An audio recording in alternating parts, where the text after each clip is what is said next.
yeah, nice job. And where was like when it said laziness is a sin, what is it? I'll find it. I got it up right here. We'll discuss it. All right. Praise the mighty Yahweh. Welcome back to the house of Yahudah. I'm Minister Michael YisraEL. If you're just now tuning in, earlier I asked a question. Earlier topic, our topic earlier was dealing with praying for each other. And could you pray for someone who hurt you? So that was a pretty good topic. And then I got into who is Israel. And that is what I'm going to go into. Y'all willing, starting now. But before we go in, I'm going to open up with a Psalms for this portion. Make sure, let me get to that page, see what Psalms. All right. I would like to open up with in the book of we'll do Psalms. We'll do Psalms 113. So let us face the east and let us take a verse together out of the book of Psalms 113. I'll let everyone get there and we'll take a verse together out of the book of Psalms 113.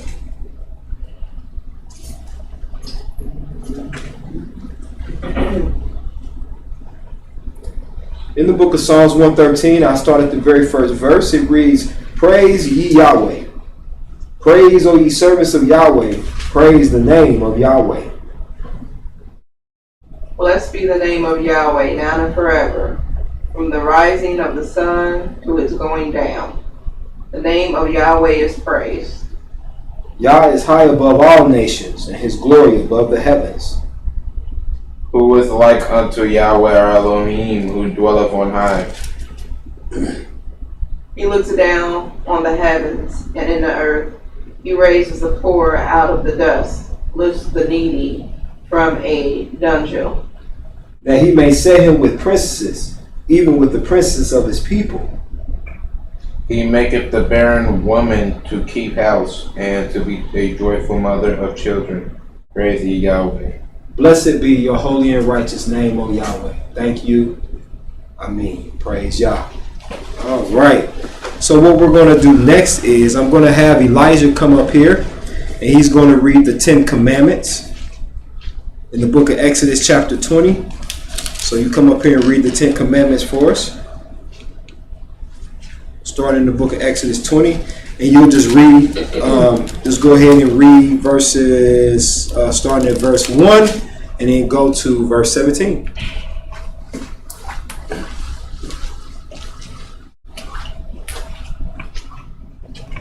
Hallelujah.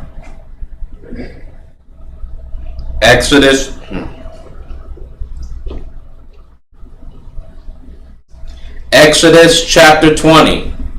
And Yahweh spake all these words, saying, I am Yahweh thy Elohim, which have brought thee out of the land of Egypt, out of the house of bondage.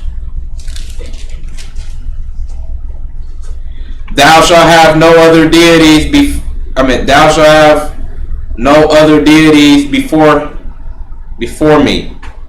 Thou shalt not make unto thee any graven image, or any likeness of anything that is in heaven above, or that is in the earth beneath, or that is in the water under the earth.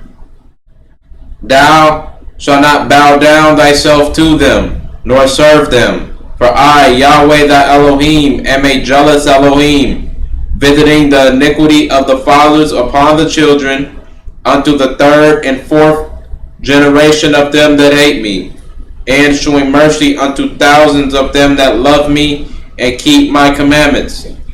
Thou shalt not take the name of Yahweh thy Elohim in vain, for Yahweh will not hold him guiltless that taketh his name in vain. Remember the Sabbath day, to keep it holy. 6 days shalt thou labor, and do all thy work, but the seventh day is the Sabbath of Yahweh thy Elohim. In it thou shalt not do any work, thou, nor thy son, nor thy daughter, thy manservant, nor thy maid servant, nor thy cattle, nor thy stranger that is within thy gates. For in 6 days Yahweh made heaven and earth, the sea, and all that in them is, and rested the 7th day.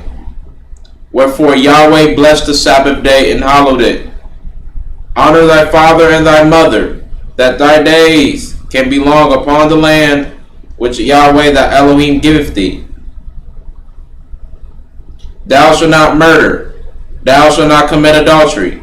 Thou shalt not steal. Thou shalt not bear false witness against thy neighbor. Thou shalt not covet thy neighbor's house. Thou shalt not covet thy neighbor's wife, nor his manservant, nor his maid servant, nor his ox, nor his ass, nor anything that is thy neighbor's. Hallelujah. Amen.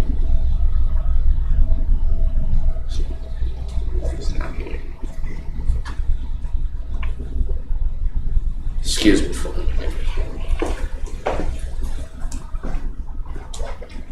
Praise Yahweh. Hallelujah. Thank you, my brother. Hey. All right. Praise the mighty Yahweh. Thank you for reading the commandments. Were there any questions or anything on the commandments? All right. So now what we're going to do is,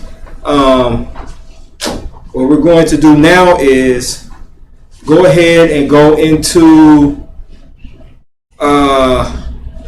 a question was asked, and my Elijah asked me a question about slothfulness and where is it a law against slothfulness. So we're going to look at a few scriptures about slothfulness, just a few scriptures. Turn with me to the book of Proverbs. And we'll go to Proverbs chapter 12. We'll go there first. And we'll look at a few scriptures dealing with slothfulness. And I'll have my brother read the verses. So in the book of Proverbs chapter 12, read verse 24. The hand of the diligent shall bear rule, but the slothful shall be under tribute. Now tribute is under, like, always under payment, under always owing, being lazy. When it talks about the hand of the diligent is always at work, always productive, so to speak. So now let's go to, in that same chapter, read verse 27. The slothful man roasteth not that which he took in honey, but the substance of a diligent man is precious. Once again, being lazy. So now let's go into the book of Proverbs 15. And let's look at Proverbs 15. And let's go to verse number 9. Read verse number 9.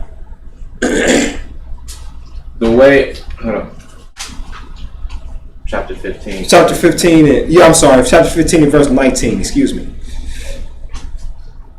The way of the slothful man is an edge of thorns, but the way of the righteous is made plain. Here we go.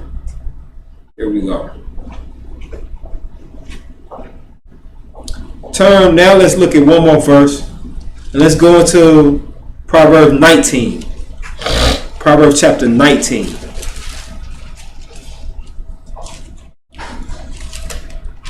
And in 19, read verse 15. Slothfulness casteth into a deep sleep, and an idle soul shall suffer hunger. There we go. So being lazy is not something that you look at as, oh wow, yeah, let's do it. It's not a great attribute. Being lazy is frowned upon by the Almighty. Are there any other questions in dealing with that? Yes, sir. Now, when it comes to slothfulness, right? Mm-hmm. Now, for overthinkers. Now,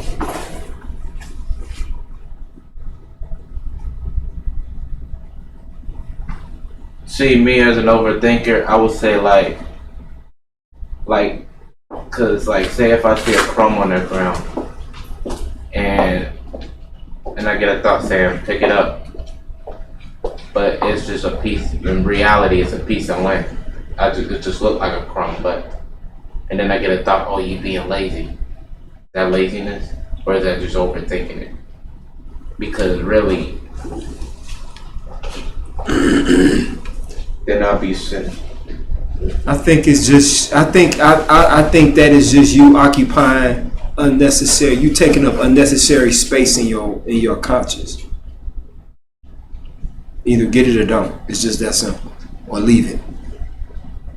If you're going back and forth for your conscience about a piece of lint or a crumb, then that's just taking up unnecessary space in your brain. So it's not even dealing with overthinking. It's just being the most. It's just being extra.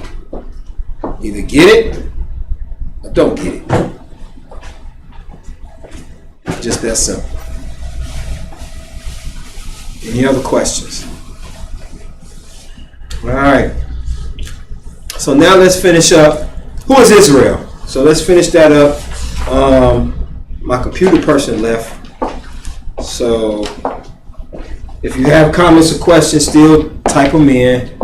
My dear Elder's gonna sit in. She's always doing this. She always takes care of me. So she's gonna sit in and oh,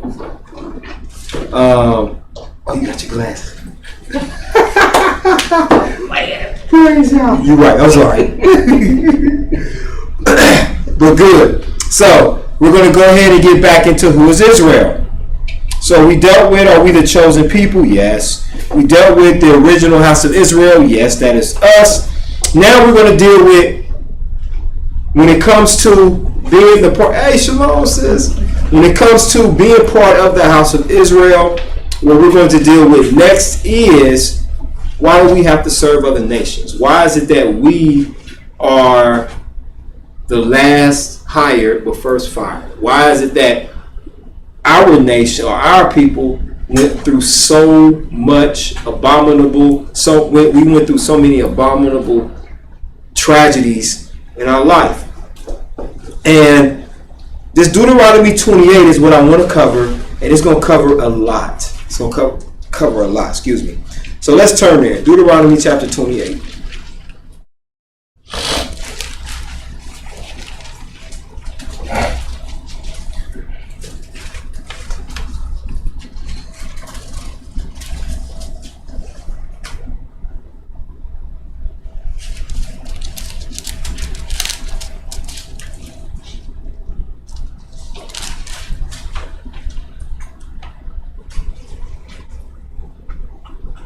In the book of Deuteronomy, chapter 28, Elijah, will you read for me? Matter of fact, come up here, Elijah, and I want you to be my reader.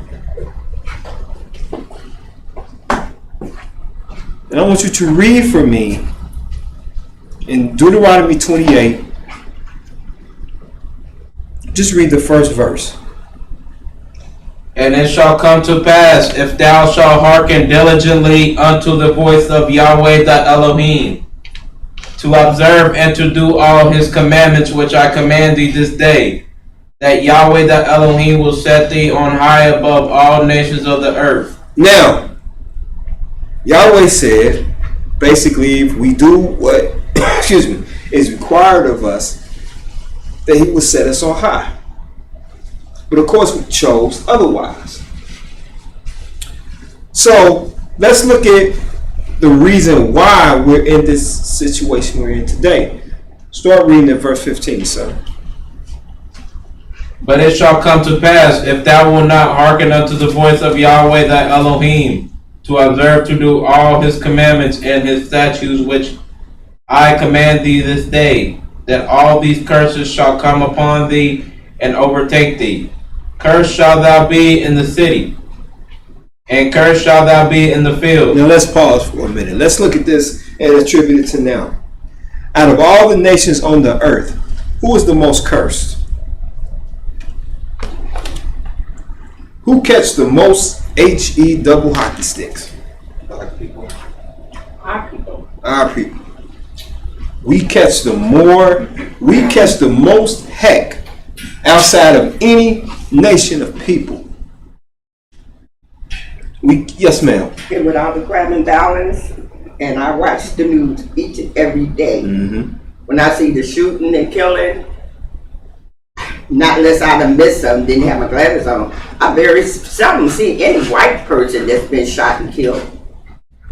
I'm serious. Maybe if somebody else that's listening have seen any, type it in, because I haven't seen any. And you know what's deep is? It's deep you brought out that point, because when you look at the other nations, like when you go through, like say for example, when you go through different nations of different nationalities, you're absolutely right. It's the black man and the black woman who end up on the news almost daily because of a shooting. Yes. Now you might go into certain neighborhoods, like there was a Bengal maybe a few months ago who shot at somebody and took their life, and maybe that's one thing. But when it comes to us and our community, we stay on the news. We stay on the news. Like right now, if you were to look on your phone right now, Something happened. Something that happened in our community or in a community that's surrounded by, that's predominantly us. You understand? And that's just the nature of what we're dealing with. So you're absolutely right, Elder. There's no peace for us in the cities. I don't care how much we march. I don't care how much we hold hands with white folks and march around the city, and white folks telling us, we got you, we're on the same team. No, we're not on the same team. The reason you nice to me is because if it came down to your life and my life, you're going to save your life.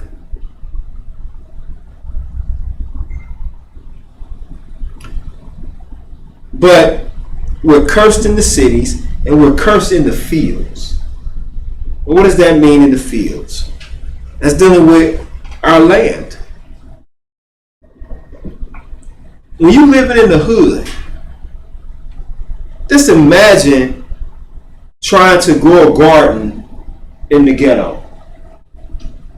It's been done, though. It's been done. But you try to grow a garden instead of cultivating the garden, once it's started, it's used as a dumping pit. Dude, somebody getting chased down the street, boom, throw dope in the garden. Found bodies in the garden. I'm gonna tell you, there's a garden close to here. It's by that church, Tri-Stone. They have a whole field, and they grow greens and green beans, and they open the garden up to the community once or twice a week. The people can go get fresh vegetables, but they have to keep it gated. They got a big gate over the garden.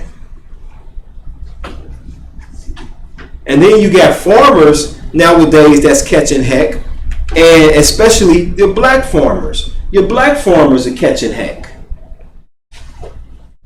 You got industries like Monsanto, who wants to monopolize on everything, even where you get your seeds and how you produce your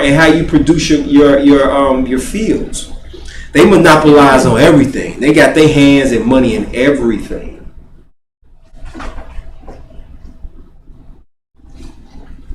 There are ways. There are ways that farmers try to produce crops through seed, and what they do is they had that only a couple cities had these type of machines where the machine would extract seed from what they gathered up, and then they could use the seed to replant. Well, you got places like Monsanto that's suing farmers for doing that because they don't want organic stuff.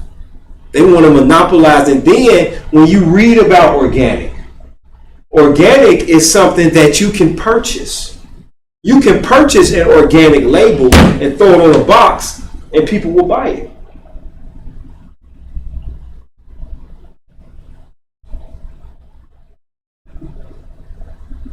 So we're cursed in the city, we're cursed in the field. Read verse 17. Cursed shall be thy basket and thy store. Now let me ask,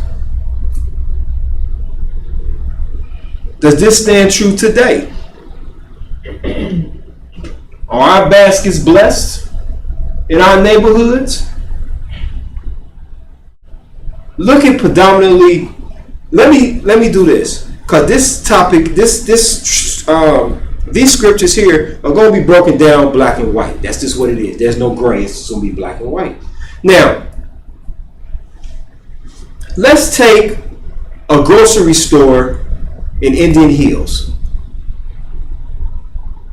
and put it up against a grocery store in Bond Hill, or in an area where it's predominantly poor and black. Which store do you think is going to have the better produce and the better means of eating food that's healthy?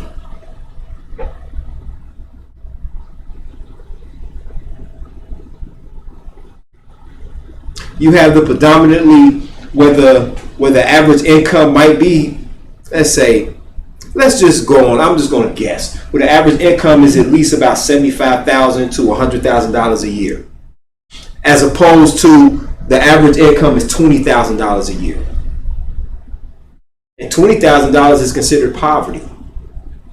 Who do you think will have a better food? If I was to go to a Piggly Wiggly in a first of all, ain't no Piggly Wiggly gonna be in a predominantly affluent neighborhood anyway. You're gonna have what? Health stores. You're gonna have health food stores. They gonna the little bodegas that we got in the hood that sell like the Little Debbie's and cigarillos, and that's, you ain't gonna have that necessarily in the hood. I mean, in the affluent neighborhoods. You're gonna have more fresh market. The street that I live on now, when you go to, there's a fresh market place. You got parks where you have lakes. I went to the park this morning. I was in Winter Woods this morning, and I just walked, and I didn't walk. I went and I just looked at the water and just enjoyed the atmosphere. It just rained, and I just enjoyed the peace. But you won't. But then you go to, if I go to that park, and then I go to the park in Avondale, two totally different atmospheres to try to find some peace. So when it comes to the baskets being cursed in our community, take for example, I learned this from Mara Dawn when she taught a lesson on, she had went to a UDF, United Dairy Farmers, here in Cincinnati. That's very famous, United Dairy Farmers. She went to one United Dairy Farmers in an affluent neighborhood, and then you take the United Dairy Farmers, which is in a more predominantly black neighborhood. This had organic milk and organic juice.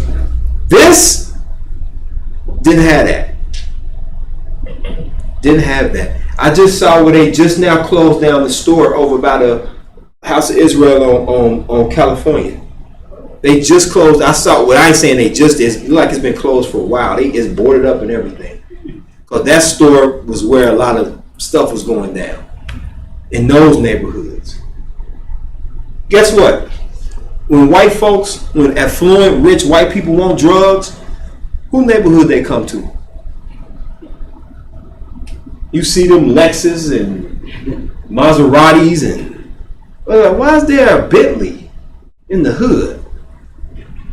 You understand? They come to us. When they tear down a building in a more affluent neighborhood, when they tear down a building, they hurry to rebuild. But in our neighborhood, they leave it. People move out of the building, businesses are gone. They leave those dilapidated buildings because that's the mindset that they want us to have in that community. because it's easier to control a dilapidated mind than it is a mind that's upscale and that's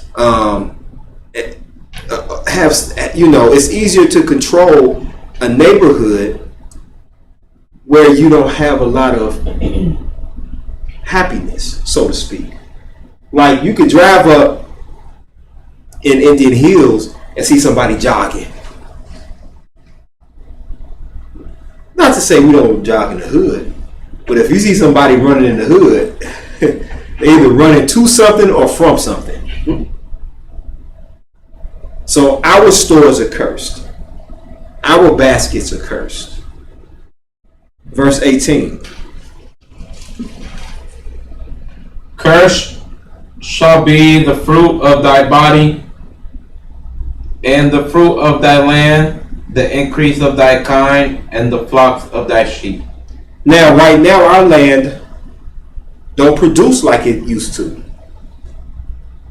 Most of that is desert land.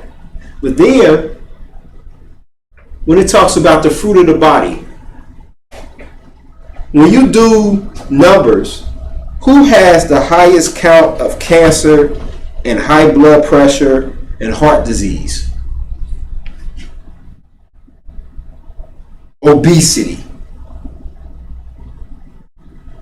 When we get our EBT cards, for some who have to have that, and there's nothing wrong with that.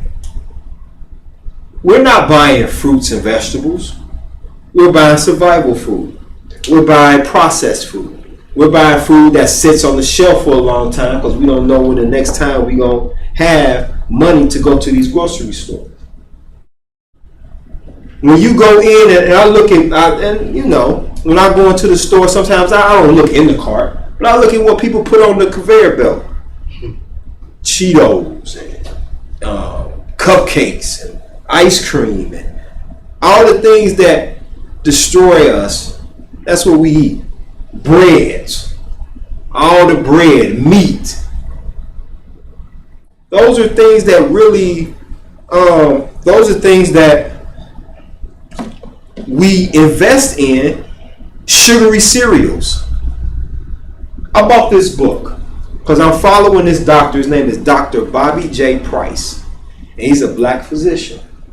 He's a licensed doctor. I have to say that because when you say black doctor, you think of some witchcraft stuff, but no, he's an actual physician. And he went from working in the hospitals to becoming a holistic healer. And one of the things that he talks about in his book is dealing with the sugar. And one of the things you will learn is that with diabetes isn't necessarily caused by sugar. There's an imbalance in your body that causes these ailments. Now, when it comes to sugar, the danger that he brings out is dealing with the cancer. Everyone in here at one point in time has had a cancer cell in us. And what happens is sugar feeds that cancer cell. So overabundance of sugar is what could contribute to the cancer becoming stronger. And we're not talking about natural sugars that's in fruit. We're talking about refined sugar, bleached sugar. Yes, sir. What about like cane sugar? Is that cool? That's come from. Hey, brother, what's up? That was one of the topics too he brought up about is cane sugar. Like being against cane sugar. How cane sugar, but you can take cane sugar and you bleach it and turn it into certain things, and it can be just as dangerous. But it's better to have like the raw sugar than it is to have the processed sugar. So when people coming off of processed sugar, transition to raw sugar, and then hopefully transition into no processed sugar. So that's the thing when it comes to us. Our plate is always cursed. Because because of us being in captivity, we're put in positions where we can't afford that organic stuff and eating right and eating clean. Sometimes we gotta grab those 99-cent beans on the shelf that's got a shelf life of 20 years. That's high in sodium and preservatives to preserve what's inside of the can. Read the next verse. Verse 19. Cursed shalt thou be when thou comest in, and cursed shalt thou be when thou goest out. Now, who is that talking about? What nation is that talking about? Israel. That's right. The black man and black woman were cursed when we were born, and we're cursed when we leave this place.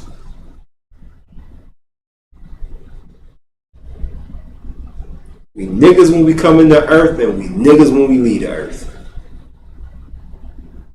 And I'm not saying that as a badge of honor. I'm saying that's how the world views us. We hate us, and other nations loathe us.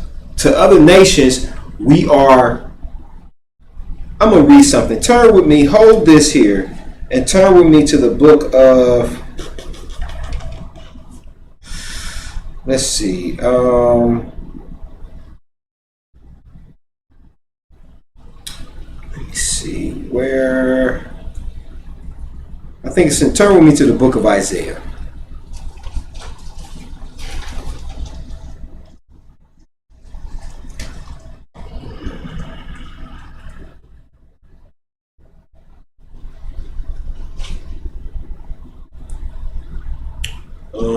Let's see. No, I'm sorry. Turn with me to the book of Jeremiah chapter 12, actually.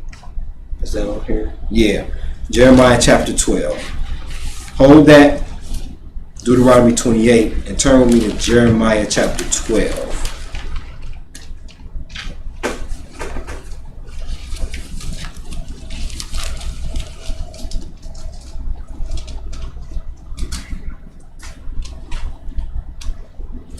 In the book of Jeremiah chapter 12,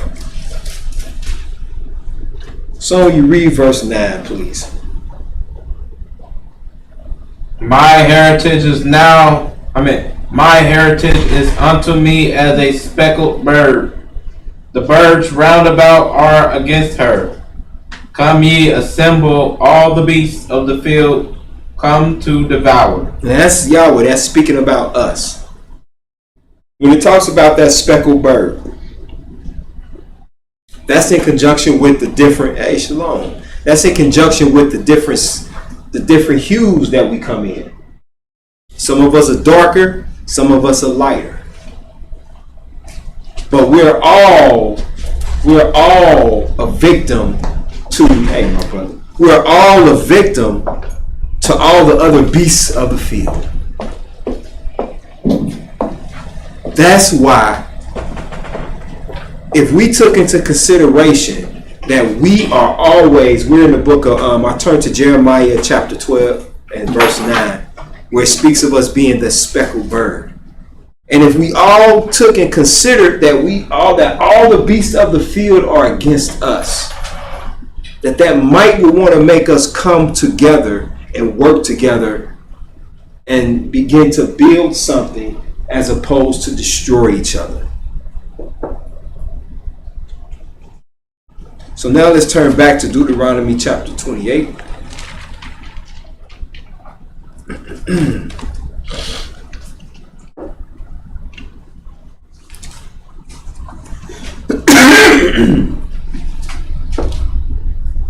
All right, pick up at verse 20.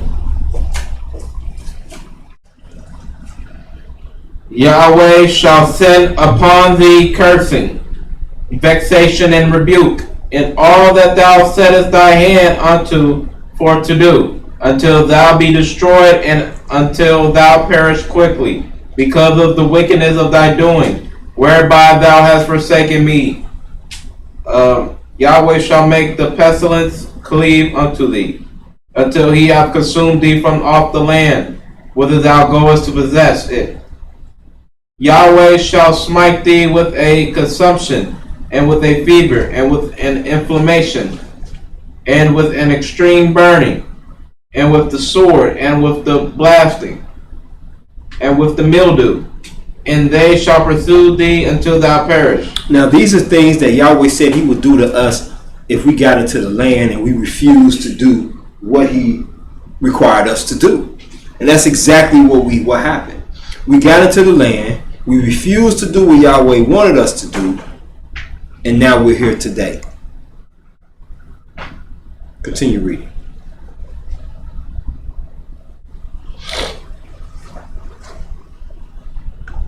And thy heaven that is over thy head shall be brass, and the earth that is under and the earth that is under thee shall be iron. And Yahweh shall make the rain of thy land powder and dust. From heaven shall it come down upon thee until thou be destroyed. Now, once again, this is when we got into the land. When we got into the land, if we did not follow what Yahweh wanted us to do, this is exactly what would happen.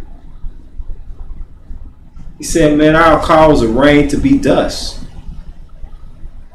You'll have deserts. Now, let's use this in today's time. Right now, there is a group of Israelites that are over in the land right now, in the Demona. But they had to apply for citizenship. That's like somebody telling you that in order to get into your own house, you got to pay them a fee to get into your house. And I ain't talking about rent or mortgage. I'm talking about some stranger standing on your doorstep saying, in order for you to get into your house, you got to pay me $5 to get into your house. Like, what? This is my house. Then over in Demona, they were forced to fight in the Israeli military. As part of their citizenship.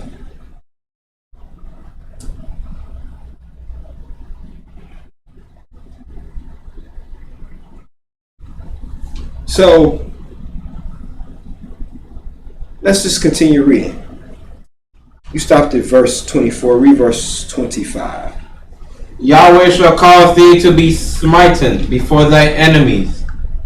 Thou shalt go out one way against them, and flee 7 ways before them, and shall be removed into all the kingdoms of the earth. Now, when it talks about we go up against our enemies, and we'll go in one way but flee another. Now, of course, this is talking about once we were in the land. But this is still going on today. Earlier, I spoke about the so-called street dudes. What now? Let's say that I drive up and down the street and I get out my car and I go up to one of the street dudes and be like, move. Man, they gonna find me. I'll be on the news. Body found in the bushes. We still looking for his feet. But the police do it. As soon as they hit that whoop, they scatter. You be like, but I thought this was your block. I thought this was your neighborhood. Y'all gonna let this Springfield police or CPD or this Simon Lee's deputy sheriff come in here and make you move off of your block? Now they might talk smack, but they moving.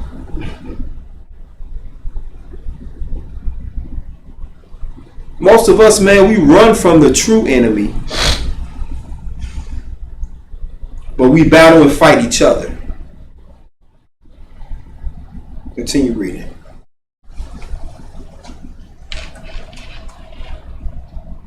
And thy carcass shall be meat unto all fowls of the air, and unto the beasts of the earth, and no man shall fray them away. Yahweh will smite thee with the botch of Egypt, and with the emerods, and with the scab, and with the itch, whereof thou canst not be healed. These are the curses of Egypt that the Almighty said, I'm going to place on you if you refuse to follow me. Once again, this is when we were in the land, and once we got in the land and we disobeyed the Almighty, these were the things that were going to befall us. Continue reading. Yahweh shall smite thee with madness, and blindness, and astonishment of heart. Now, let's attribute this verse to today. Madness. What do you think that means? Does that mean they're angry, or what is that? Is that something psychological? Yes. I believe that it starts with psychological, like you just said. Okay. Anyone else? If you say somebody is mad, are they angry, or is that psychological? Is that they crazy? Psychological. I agree. And who is more crazy than the black man and the black woman today? Some may say white folks crazy. Yeah, but black folks even more crazier. You say, well, how are black people crazier? Well, black people are crazier because here's what we do. Here's what we do as black folks.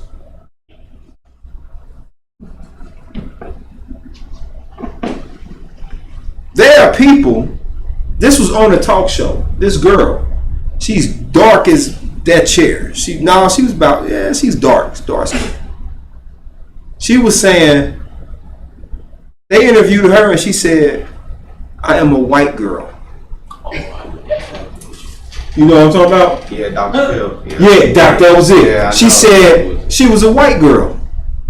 Dark girl, bye. Ain't nothing on you white. Your teeth might be white, but that's about it. The white of your eyes. We so sick and so crazy that we want to turn more so into how the European looks, but the European want to look like how you look. At my second job, there's this parent that comes and picks up their child. He has locks.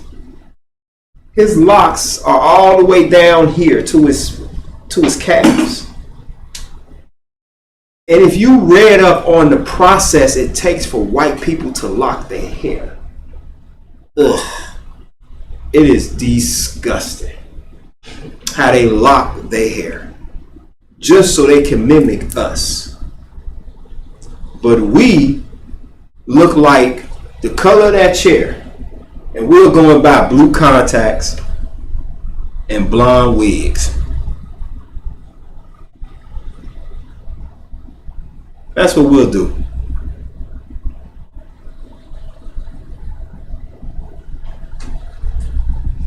That's how sick we are.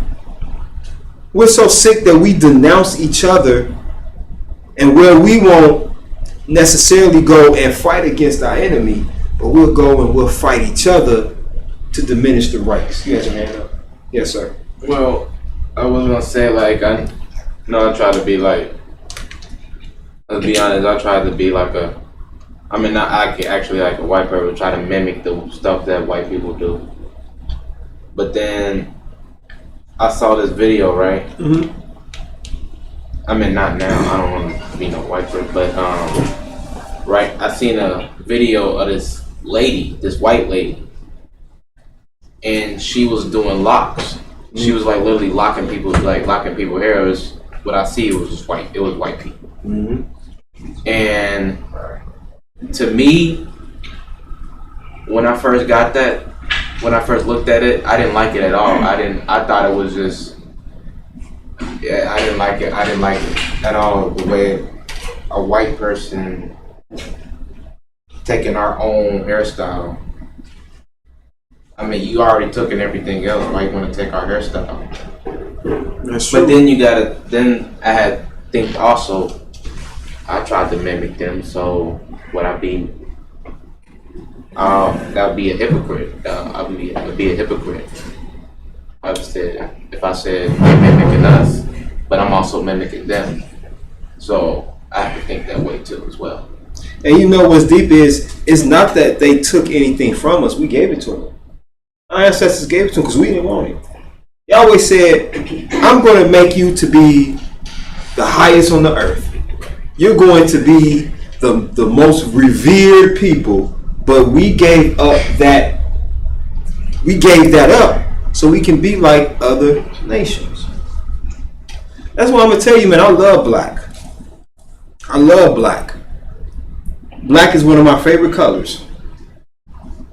I eat black. I like the color black. I even like nighttime because it's black. You understand? Continue reading.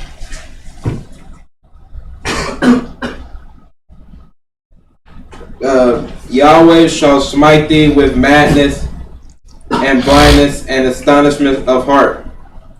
And thou shalt grope at noonday, as the blind gropeth in darkness. And thou shalt not prosper in thy ways. And thou shalt be only oppressed and spoiled even more. And no man shall save thee. Who is the most oppressed nation on this earth but the black man and the black woman? We are the most oppressed. Everything that this man creates, 9 times out of 10, is against us, even if we think it's for us. Continue reading. Verse 30. Thou shalt betroth a wife, and another man shall lie with her. And thou shalt build an house, and thou shalt not dwell therein. Thou shalt plant a vineyard, and shalt not gather the grapes thereof. Now, that's what happened to us during slavery.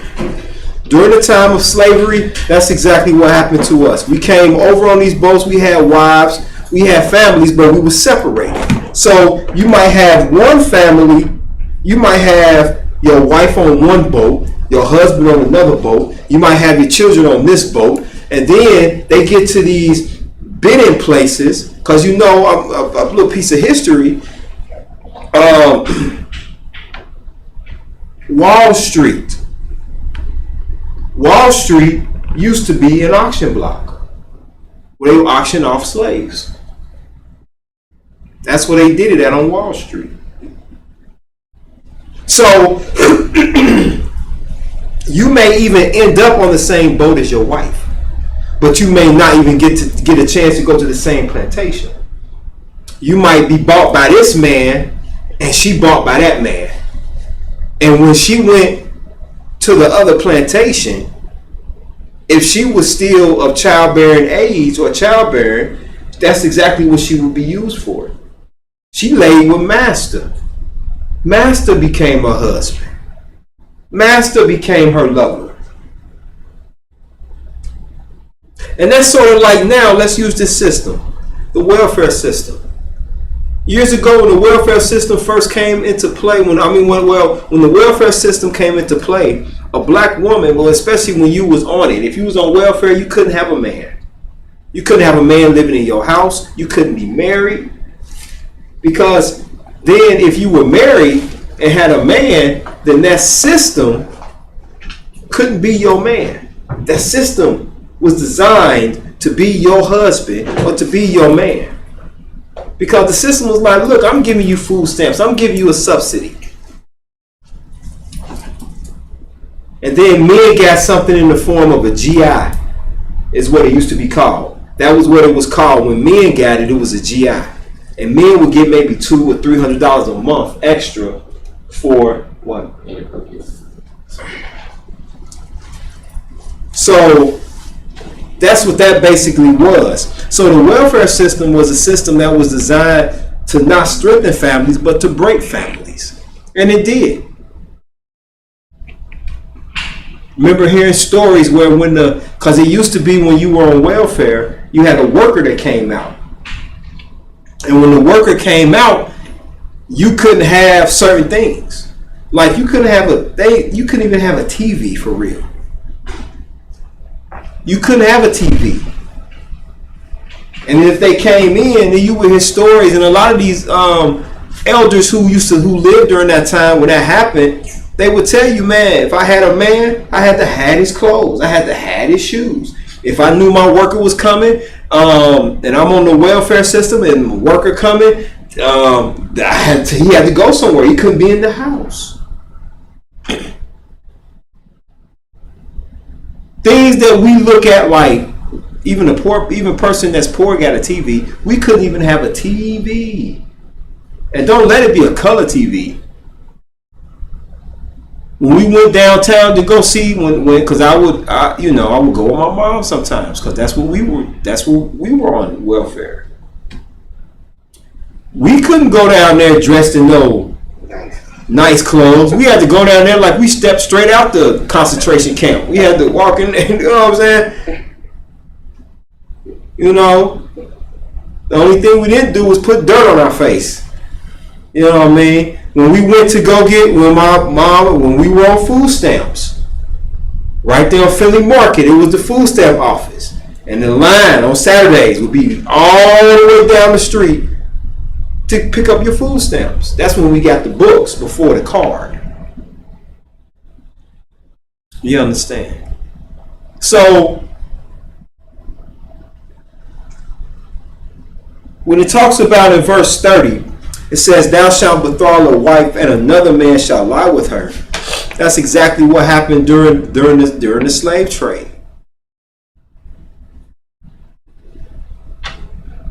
Verse 31 reads, thine ox shall be slain before thine eyes, and thou shalt not eat thereof. Thine ass shall be violently taken away from before thy face, and shall not be restored to thee. Thy sheep shall be given unto thine enemies, and thou shalt have none to rescue them.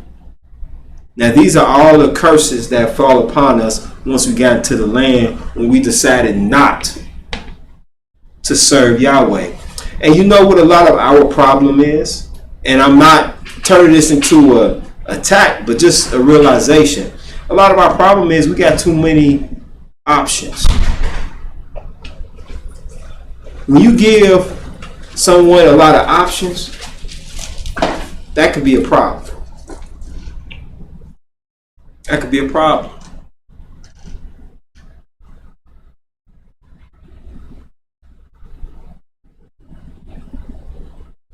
Verse 32 reads, read verse 32. Thy sons and thy daughters shall be given unto another people, and thy eyes shall look and fail with longing for them all the day long, and there shall be no might in thy hand. Now there was a time where there was, Europeans that were put up in the slave trade. You had Russians, and you had different white nationalities. You had different white cultures that were enslaved. So it wasn't just blacks that were enslaved. But the difference between those other cultures is that they don't fit this Deuteronomy 28. Because even though they were enslaved, they still were able to hold on to their traditions, to their gods, to their way of life. They just was under harsh bondage. But when it came to us, all of that was stripped away. I believe it was during the Nixon administration when the term African American was made legalized. Because prior to that, we were called Negroes. Then prior to that, we were colored. Then of course, nigger's always gonna be the silhouette that follows us until we realize of who we truly are. But then we were called Afro Americans. Now we're African Americans as a nationality. Any black person that will hold on to the fact of saying I'm an African American, you're still not woke. Because Africa is not a nation. America is not a nation. There are nations within America. There are nations just like there are nations within Africa. What tribe you from? You have European Americans who can tell you what part of Europe they're from and their nationality. But the black man and black woman are the only ones who don't know their true identity. Which makes us into what? Chameleons. So we sort of just assimilate into other cultures. Right? That's what we do. And it may not be necessarily because we hate black. It may be we just need something to give us relevance. To give us relevance. We try to cling to Islam. Elijah Muhammad said Islam is the black man's religion. But then I would have had to ask him, how can Islam be the black man's religion when the black man is older than Islam? Islam is only like a little over 2,000 years old. Prior to Islam, you had the laws and statutes of Yahweh. They don't know when that started, but they know that that is the oldest. That's even older than Christianity.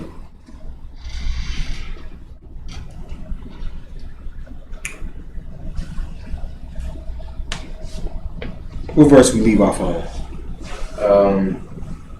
We left off 32. No, we're on 33. Thank you. Read verse 33, son. I believe so. Wait, yeah. Okay. Thank you. The fruit of thy land and all thy labors shall a nation which thou knowest not eat up, and thou shalt be oppressed. Thou shalt be only oppressed and crushed always. Now, this ain't talking about us over here in America. This is when we're in the land if we don't do what Yahweh say. So let me set that precedent. But a lot of these curses did follow us over to the land that we're in today. Verse 30, go ahead and read verse 34. So that thou shalt be mad for thy sight, for the sight of thy eyes which thou shalt see. Yahweh shall smite thee in the knees and in the legs, which a sore botch that cannot be healed from the sole of thy foot unto the top of thy head. Yahweh shall bring thee and thy king which thou shalt set over thee unto a nation which neither thou nor thy fathers have known, and there shall thou serve other deities, wood and stone. Now pause. This here is something that carried over into where we are today. Right now, when we came over through the Atlantic slave trade, we served different gods. So I'm going to tell you something right now. Number one, we didn't start eating pork and shrimp when we got into slavery. We was already eating that stuff. That's why it's in the commandments and in Yahweh's laws that we shouldn't eat swine. We was already eating that stuff. You know, it wasn't that we became westernized that we ate pork. No, we ate pork coming over on these boats. You understand? That's why the Almighty had to make a law for us not to have it. And the laws were established and set up way before we went into slavery. When you look at serving gods of wood and stone, we were already pagans. We already served gods that were created of wood and stone. But when we got over here, even if this person served this God, you serve Master's God. So then we were introduced to who? To Christ. We were introduced to the New Testament. Right? When we came over to these lands, think about for example, New Orleans, Creole. Creole is a mixture of the African and French language. So when we came over to the Americas, we brought over a lot of the customs of a lot of the African customs, such as witchcraft, such as what do they call them people? Not witch doctors, but they call them something else in New Orleans. But voodoo, that's it. Thank you. We brought over those customs. Those are the things that Yahweh told us to stay away from. So we already had these customs. We just had brought them over here. So when it comes to voodoo, white man didn't come up with voodoo. We had already done that stuff. When you read the book, I suggest everyone read it. It's a great read. It's called The Art of War. The Art of War by Sun Tzu. Sun Tzu was this Asian general who had a map of how you should do your army, how you should plan your battles. It's a strategic book that's not only just good for military, but it's good for life. You understand? So, military strategies, us. Summarize. They have black summarize. We train other nations on how to fight. Matter of fact, there were black emperors that ran Rome. There were black emperors all before this led the slave trade.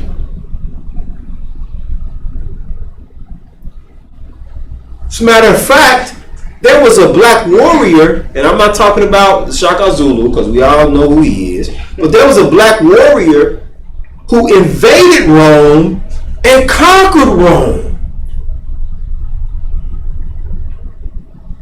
So we were warriors.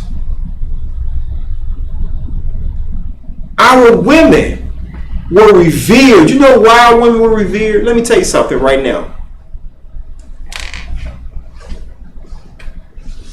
When y'all go home, and this is just dedicated to our black women, when y'all go home, y'all shouldn't see nothing in the mirror but strictly beauty.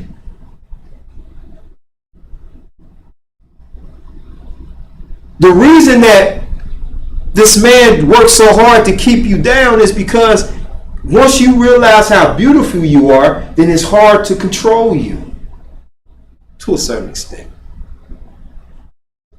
But you black women are diamonds. You're the real McCoy.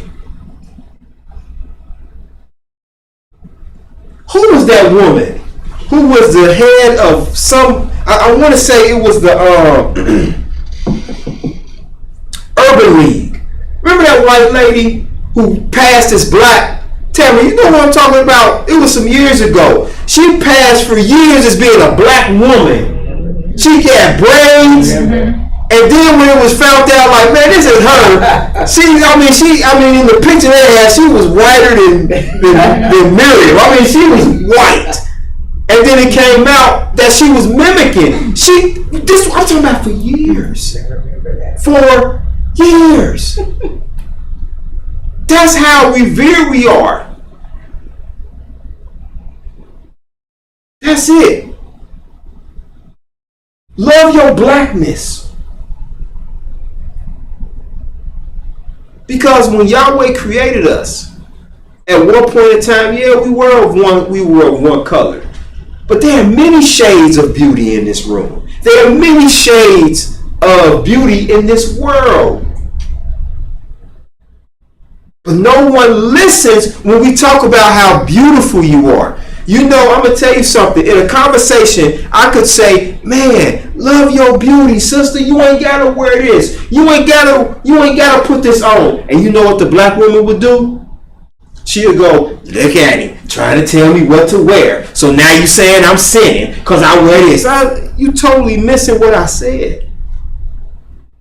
I'm telling you that you're beautiful.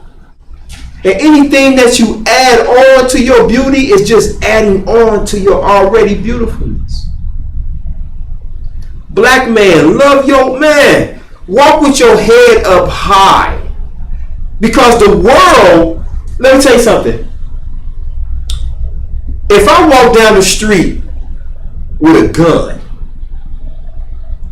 if a black man walks down the street with a gun, if one black man walks down the street with a gun and another black man walks down the street with a book on physics, who's the most feared? The one with the gun. You think the one with the gun is most feared? I say the one with the book of physics is most feared. There's nothing more dangerous than a black man that's educated. Because I got a gun, but eventually I run out of ammunition. Yeah. So if I run out of ammunition, I got to go to my enemy to get it. Because I don't know any black manufacturers that make bullets. So I'm going to have to go to my enemy. You understand? Because I'm going to go to him to get the bullets, so he's able to sanction me. But if you got a black man, I'm just using physics as an example. But if I'm a black man, I got quantum physics. I got a quantum physics book. I'm dangerous. Oh yeah. Bruh, you about to make something that's gonna dissolve me. You understand? You gonna blow something in the air that'll melt my face off. That's the thing. Right. All we focusing on is, and I'm not saying that it's not even, and I'm gonna say this. That's what I think made, and say what you want to say, but I have a love and an affinity for my elder Ezekiel. That's what made Elder Ezekiel so dangerous. Because when you met him, he came with this and demolished you. And then if that wasn't enough, he came with that and demolished you. I'm just keeping it real. And then to follow suit with his sons. Dangerous. Dangerous with this, but more dangerous with this. Let me tell you, I can kill a man who good at, I can kill a man who is a phenomenal warrior. But it's hard to kill a man who's a phenomenal scholar. Because I can disarm you or be a better warrior than you. But to get this is special. You can take the person's soul, but you can't take what they know unless they give it to you. That's what's dangerous. So what they ended up doing was, when we came over to the Americas, they treated us like savages. They fed us like savages, secretly desiring us.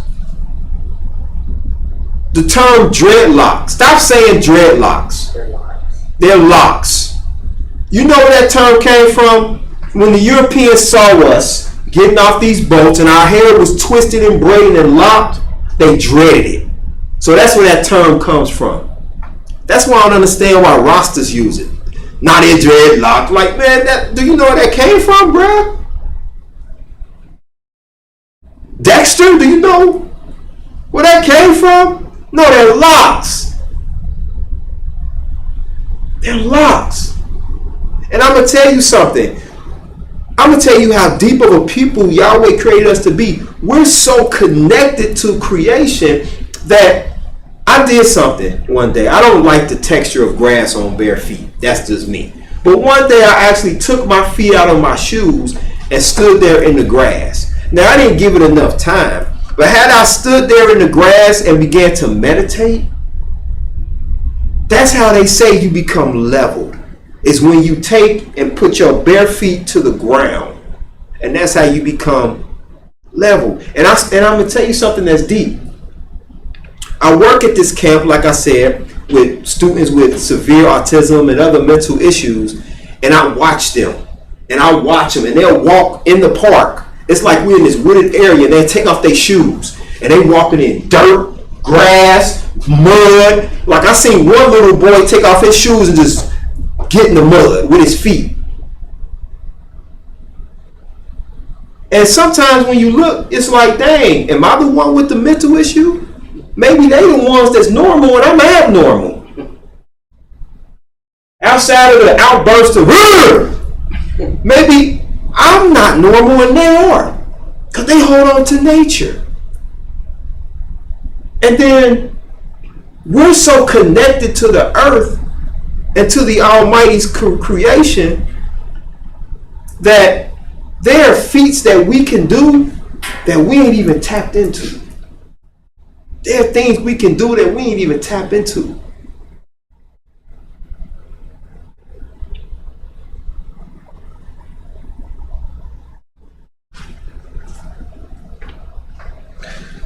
Verse 37.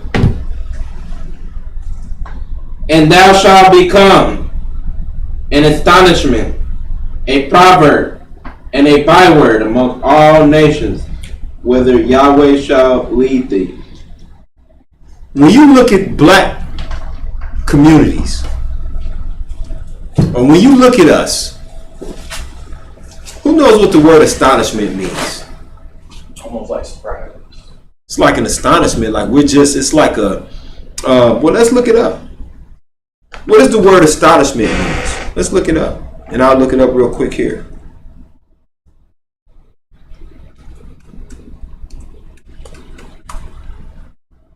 Astonishment, like you said, yeah, you were right, a great surprise. Let me tell you something. Have you ever just looked at us? Have you ever just seen the things that we do on a daily? You know how we're in astonishment in a sense, and I'm gonna hit it at a positive note. We are some of the most downtrodden and oppressed people, but we are also the most lively and the most innovative people that you could think of. Who else, if you've ever been in the hood and you want to have a barbecue, we find stuff to make to barbecue. Now, I don't respect how they do it on the streets, but there's a certain code and things that they've come up with to even let a person know who want dope and who don't want dope, what kind of dope they want. They got cats that know how to let you know that the police is coming. They got so many things on lock, even though it's aimed towards negativity. Let me tell you how lively black people are. We dance at anything. You ever just heard a beat and just watch our people, and you just be, and it's just the store music playing. And we always somewhere wanting to rap. Let a beat come on. Oh, I'm about to kill him. Man, I'm a king and you can't see me. I mean, that's what we just lively. I think we the only people on the planet that can turn a kid party into an adult party. It's supposed to be a birthday party for the baby who turned 3, but now everybody's smoking weed and drinking Hennessy. Like the baby is somewhere with their face in the cake, and we up there. I mean, that's us. You understand? That's us. But on the flip side, we're also the people that can take we're so downtrodden that if you think about it, our minds only expand to that which we exposed to. So if we're only exposed to a block, that's as far as our mind is going to go. That's why in the black community, we don't go as far as we can go because we're only expanding our mind with what we were exposed to. Yes, ma'am. And then we become a product of our environment. Yes, we do. Yes, we do. Yes, we do. We become a product of our environment. And by becoming a product of our environment, we carry that on even when we are able to expand our minds. We become a product of where we come from. You come from the hood. I seen cats that's like, you know, they want to be hood and intelligent. Like, I get it. I understand it. It's sexy, I guess. But here's the thing. Let me say this. Call me a sellout if you want to. But if I'm making millions of dollars, yes, I'm moving from the hood. I'm getting my mama. I'm getting my grandmama. Come on, my wife, my babies, I'm leaving the hood. I'm not going to want to stay in the hood. I'm driving a Bugatti. No. Could you imagine me pulling up in a Bugatti in Bond Hill, trying to keep it real? My stuff will be real stolen. It sure will. By the people that saying you need to keep it real. I couldn't go into city gear trying to buy nothing, getting robbed. I'd be like, Tony, you my boy. Yeah, nigga, but you just, man, we ain't got time for that. Yes, I'm leaving. And let me tell you something. When dope boys make it to a certain level of money, they don't live in the hood, y'all. They visit the hood. These dope boys live in gated communities.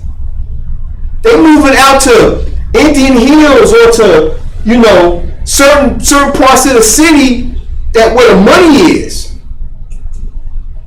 They living in these big lavish houses. They ain't on the block with you. They come drive.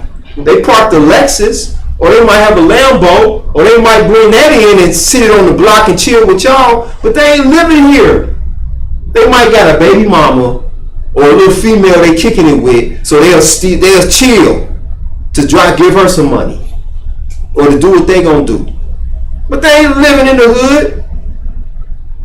So that's why the one thing we gotta realize is, in order to expand our minds further than where we have, is we got to understand that we're greater than our circumstance.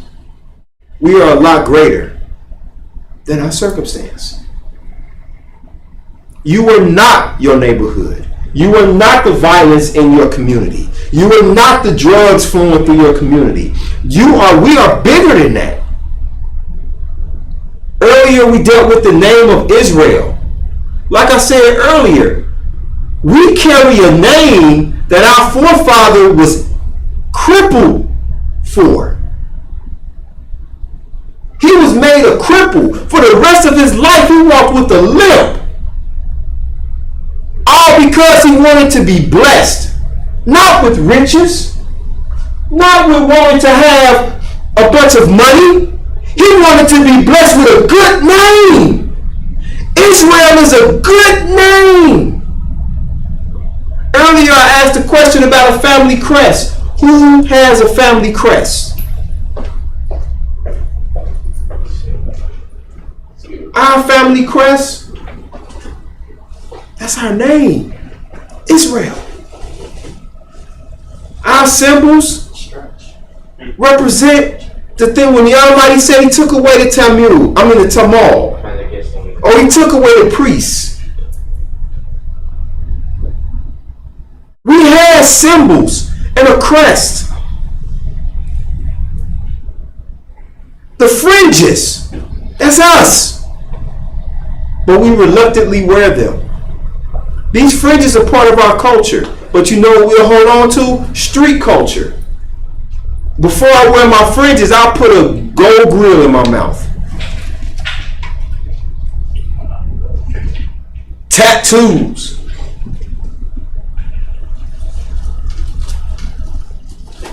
I ain't attacking nobody. I want that to be known. So, excuse me, not writing no messages. But what I'm saying is, the things that we consider to be part of our culture are things that are not part of our culture. Sagging pants is not part of our culture. Wearing gold, having our hair done, sisters dressing, that's part of us. Israel is a flamboyant nation. We so fly that I'm going to tell you something. I'm going to tell you how fly Israel is. Israel is so fly that other nations feared us. Could you imagine being so fine that other people fear you? They fear you. And the type of fear that it was that they got to have an Elohim with them. Look at them.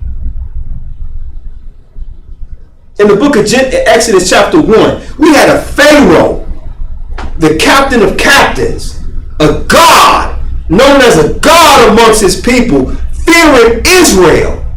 He feared the descendants of Abraham, Isaac, and Jacob, to the point where he said, man, we better deal wisely with them, man. We getting them mortar? No, we gonna make them get it themselves. What we gonna do is we gonna hire them and then get them to work and then take away pay and make them get their own mortar, even though they build it for us. We're going to keep them in a slave mentality. That's what happened to us. When it talks about us being a byword is like nigga, jigaboo.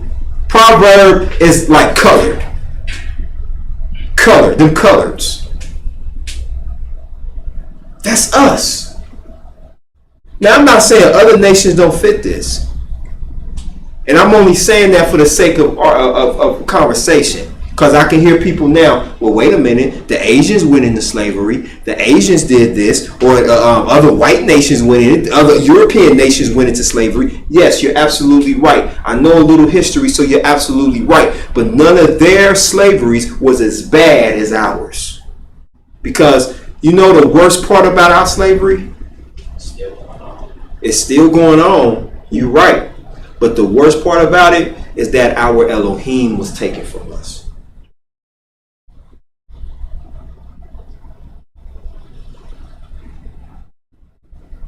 When we got over here, this man's intent was not to make us better by giving us a Christ.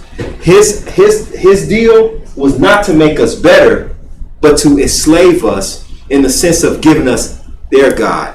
What bigger? I'm gonna tell you something. I'm gonna be honest with you. Y'all might be like, Brother Michael, you tripping, but that was a heck of a boss move to get you to serve. Man, do you know how much power and fear you gotta steal somebody? Be like, you ain't serving your God no more. You serving mine.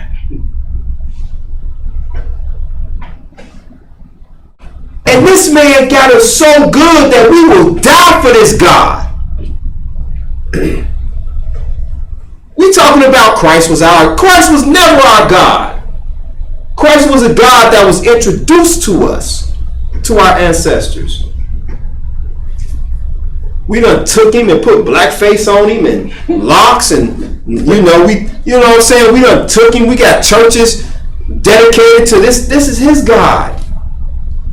How cold, oh my goodness, how gangster you gotta be to tell we were a nation of people, not us as just Israel, but it was other blacks that came over, other nations that came over. Check this out. When you deal with the slave trade, of course the slave trade started out as a means of getting rid of all the criminals and debtors. So the Europeans will go and buy us. We would be on auction blocks, even in Africa. We would be on auction blocks. We were being sold in the motherland by the hand of those that look just like us, right? Because the slave trade was basically something to get trade, weapons. Main thing was weapons. Because then other neighboring nations, the more weapons you have, or the more advanced weapons you have, of course you were the more dominant force. So when the slave trade took its and went the way that it did, see, that's another reason why it's hard to figure out when the last slave was, because there are still nations that are still on the continent of Africa today that helped in aiding with the slave trade. So not all of us were brought over from Africa to the land, because you have the tribe. Oh man, I forgot the name of that tribe in Africa. They did a blood test on them. They did a DNA test, and they saw that they were from the lineage of Levi. Then they call themselves Beta Israel. And they were found to have the lineage of the Levites.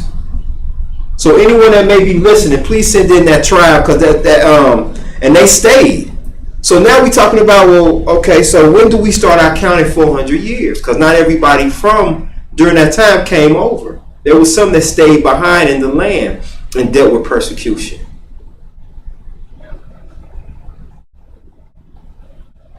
So you see, when we get to talking about, I know when the 400 years is, I may be the lame teacher, but I don't get into that until when the 400 years is.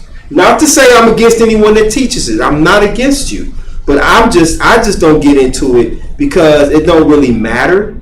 Because Yahweh, when he's ready, he's going to make it happen regardless. If it's 410 years or 401 year, when it's time, it's time. And I'm not saying it don't matter, like it's not important to know. But what I'm saying is that I don't really teach on it because I don't know. I'll just be honest. I don't know. I don't know where to start my count.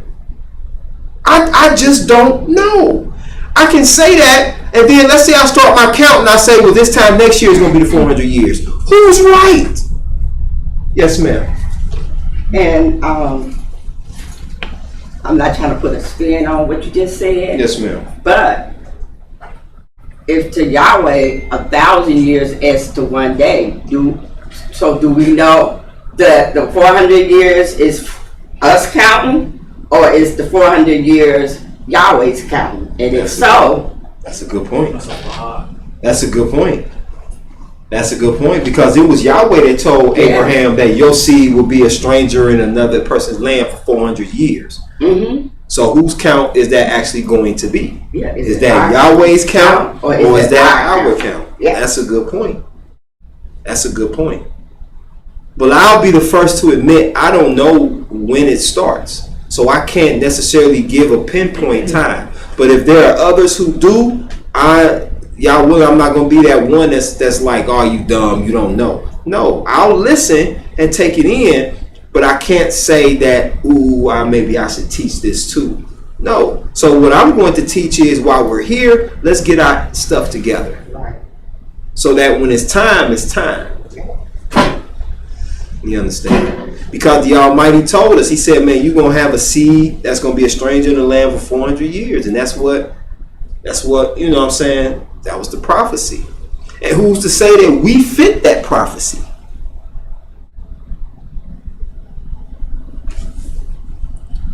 Praise Yahweh. Continue reading, son. Verse 38. Thou shalt carry much seed out into the field, and shalt gather but little in, for the locust shall consume it. Thou shalt plant vineyards and dress them, but shalt neither drink of the wine, nor gather the grapes, for the worms shall eat them. Thou shalt have olive trees throughout all thy coast, but thou shalt not anoint thyself with the oil, for thy olive shall cast his fruit. Thou shalt beget sons and daughters, but thou shalt not enjoy them, for they shall go into captivity. Now that's what's going. That did transition over. That did transpire over into today, because a lot of us were brought over with our children. But like I said, during that slave trade, we were separated from our children. There could have been 5 cargo boats. I don't know which boat my wife and my children are in. Let me tell you something. Let me ask this question. Have y'all ever had a loved one that went somewhere and you tried to call them but they didn't pick up? It's raining outside, and just felt an emptiness when you couldn't get in touch with them? You felt like anxiety, like, where's my baby at? Oh man, I need to go out. Oh my God, what am I gonna do? Where my baby's at? Where my baby at? What am I gonna do? And you in tears. And it might be somebody in the house like, girl, calm down. You okay? She okay? Boy, stop. It's okay. You know they do this all the time. No, he ain't pick up. Normally he pick up when I call. And then as soon as they walk in the house, you happy and mad at the same time. My baby, why you didn't pick up the phone? I tried to call you. Why you didn't pick? You know, and the child like, whoa, mom, I'm sorry, my phone died. You know what I'm saying? But imagine not knowing who was on that boat, what boat they on. Imagine you close enough to a boat where you hear screaming, and you don't know if it's your child or your wife. You don't know if it's your husband. You don't know if it's your mother. All you hear is beating, and they used to, and when they would feed us, because a lot of us didn't want to eat the slop that they gave us, they would take our mouths. We were already shackled, so they would take our mouths and they would get a mallet and an awl, and they would take it and chisel our front teeth out. And what they would do is take a funnel and put it in that hole and force feed us that crap, because we were dying from being malnourished. We were dying. So they would do that. So it was force feeding because we at that point, you know, they'd already didn't look at us as human beings. We were just chattel. We were just property. That's why we're not part of the Constitution. We're not part of this man's Constitution. A dog got more rights than I do. How is that? How can I prove that? Take a black man, beat him in the street. Take a dog and beat it in the street. Who gonna get the harsher sentence? The one who beat the dog. Because we're property. See, we forget that we're property here. Why do you think a lot of the things that this country do? Why do you think that a lot of the things that this country do is not always geared toward us? Why do you think whenever a president gets in and you tell them you need to be there for black people, I don't care if you're a Republican or a Democrat, how many presidents have been in office for us to say we for us? Even Barack Obama couldn't even say that because his job was, he said, well, I'm for the country. I'm not for the black man and black woman only. I'll do things for you. I'll institute things, but my job is for the country. And the country consists of both black and white and Hispanic. So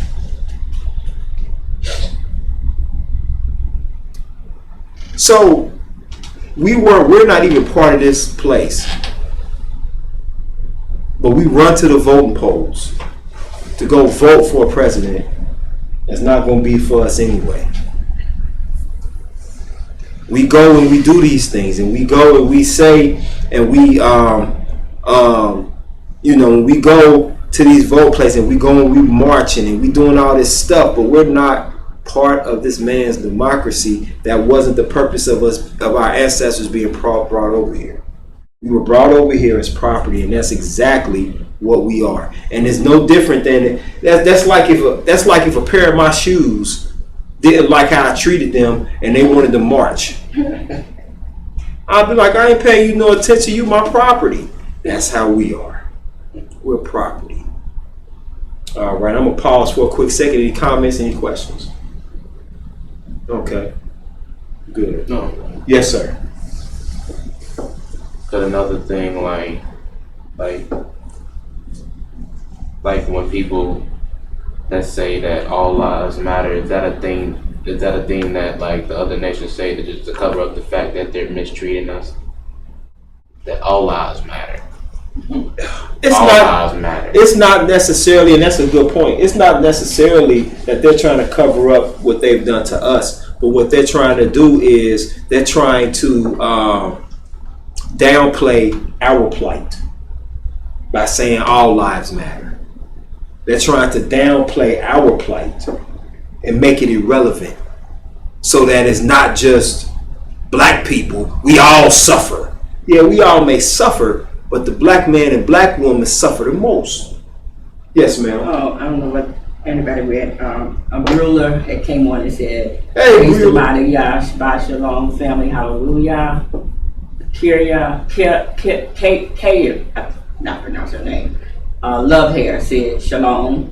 Praise Yah. And then David Israel says Shalom. Shabbat Shalom, family, praise Yah. Shabbat Shalom, everyone. Praise the mighty Yahweh. And just chime in on the conversation right now. We're talking about who is Israel, and we're in the book of Deuteronomy 28. And so when they use those terms that all lives matter, they trivialize our plight by doing that. That's just like when homosexuals say, we're all in the same boat. We all are together. We're oppressed and you're oppressed. No, you're oppressed by choice. We're oppressed by birthright, unfortunately. I'm going to say not birthright, but by our birth, we're oppressed. So you can stop being gay. I can't stop being black. You understand? You, sir, can take off the dress and lipstick tomorrow and be a man. But I can't take off my black skin and be my oppressor and try to blend in with them. I'm black You black when you come into the earth, and you black when you. I don't care how much you want to bleach your skin like Michael Jackson. You black. You black. Let me ask this question: if you take an Oreo and dip it in white icing, is it still not an Oreo? Just that. If I take a pig and dress it in Gucci, is it not still a pig? Just fine. It's just a fly pig, right? It's a pig with Gucci. You understand? So being black, love your blackness, hold tight to your blackness, and let me tell you something. Want to study your heritage. Don't just wait for a minister to teach you your heritage. Study your heritage. Figure out the beauty in you. Like I was thinking about something. I did some research on like piercings, and what I had found out was that yes, we wore gold. We wore gold hoops, gold chains. We had gold. You know, the women had gold in their hair. But also too, what's tribal is what's called they're called plugs. You know, the when the ear, they got plugs in the ear like that, where they stretch the earlobe. That's actually an African custom. Even though other nations do it, that's an African custom. And what that custom basically meant was just beauty. It's beauty. And I actually like the look. Not to get that big, but I like the style. I like the look because it's more tribal than it is anything else. And I know the meaning, and I know what the meaning is behind it. So let me tell you, whatever you get involved in, study the meaning of it, so that you are abreast of what everything that you're part of. All right. Yes, sir. Oh, one more observation. Mm-hmm. Now I noticed this, especially like with Chinese people. Mm-hmm.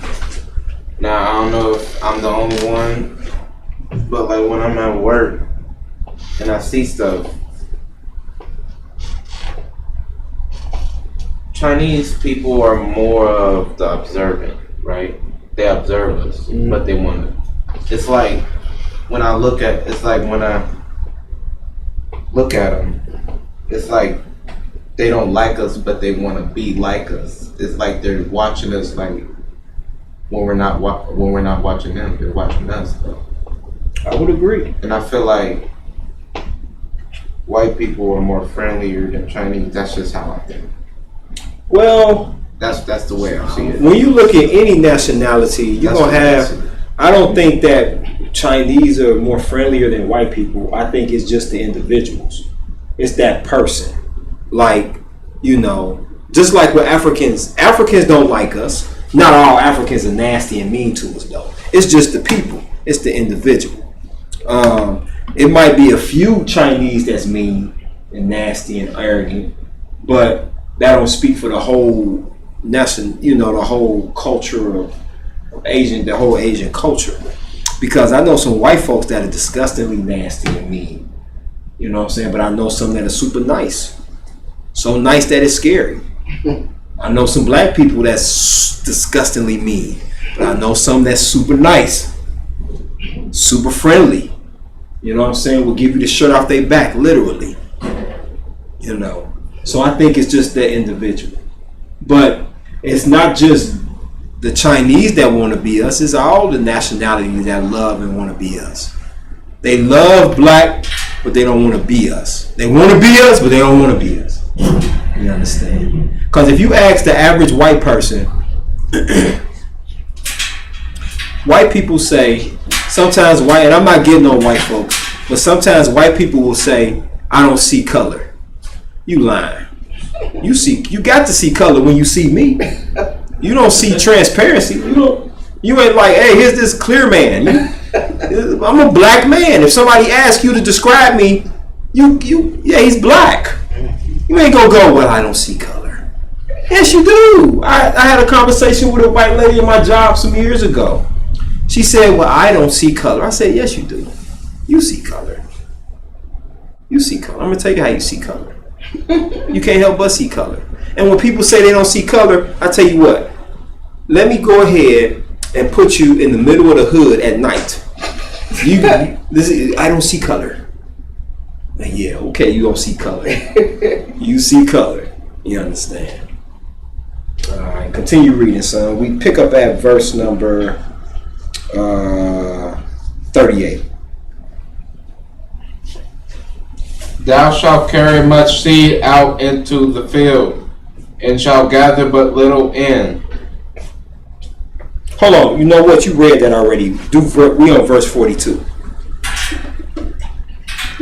Thou shalt beget. We already read that. No, I said verse 42. Oh my God. Mm-hmm. No, you're fine. All thy trees and fruit of thy land shall the locust consume. The stranger that is within thee shall get up above thee very high, and thou shalt come down very low. He shall lend to thee, and thou shalt not lend to him.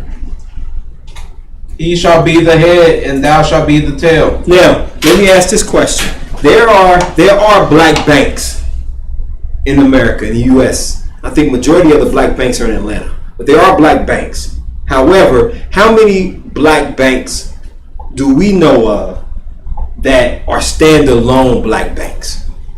Because a lot of these black banks, they still, they're predominantly black, and it's a black-owned business. But what do we really own when you live on American soil? You don't really own too much of anything, because you still got to go through the certain practices of being a loan place. Like, for example, if I go and apply for a loan at a black bank, they're not going to give me a loan because I'm black. It's going to be based off the same thing that a white bank is going to base it off of. Now, they may be a little bit more lenient, but not too lenient. Like, if they see I still carry a lot of debt, they still going to go by that. It's not because I'm black. It's going to be, well, you look at your debt. So you basically the same as the white banks, which is understandable. It's you running a business. But we're not the lenders. We're the borrowers. And we're not the head. We are the tail. Maybe that's why that contributes to why we're so big on being boss status. Everybody's a boss, but ain't nobody working. You ever seen somebody unemployed? I'm a boss. Who you work for? Who work for you? I'm a boss. You a boss. What make you a boss? Do you know what a boss is?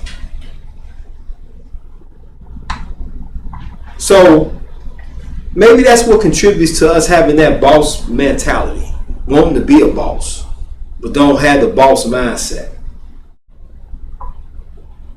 Because we are the head, we're the tail and not the head. We're the first fired, last hired.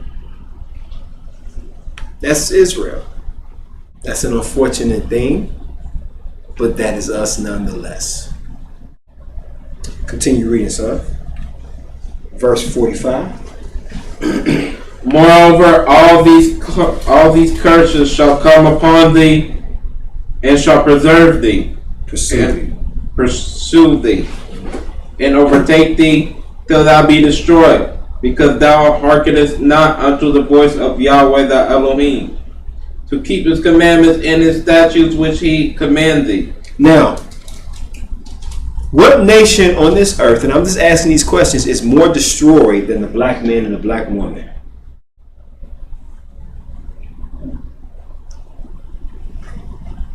We don't have our God, our Elohim.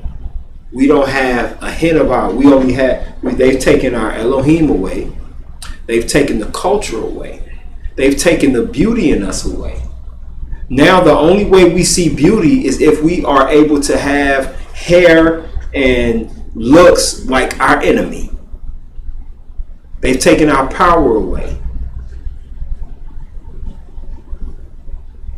They threw it through everything. We're court gestures to a lot of the people.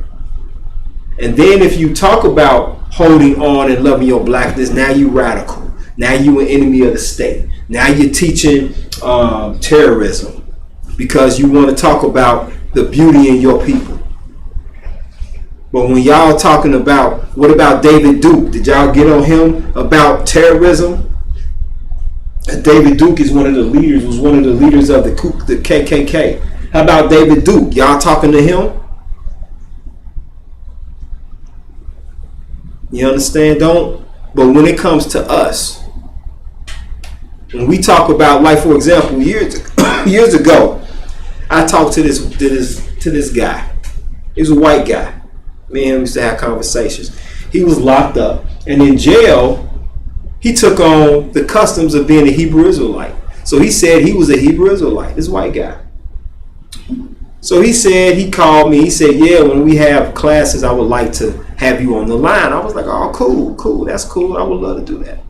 So one day I think he called and we was on the line and we talked. And I said, okay, cool. So one day he said, hey, I would like to visit your class. I said, well, the unfortunate thing is you can't. He said, why not? I said, sir, because you're white. He said, white? What that got to do with anything? I said, well, see, here's the thing. I said, we have to get ourselves right first before we invite anyone else. He said, wait a minute. And then I had to tell him, I said, you have your organizations.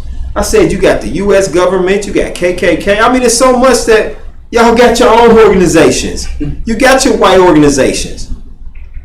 So he got mad at me and hung up on me. And didn't ever hear from him again. But, yeah.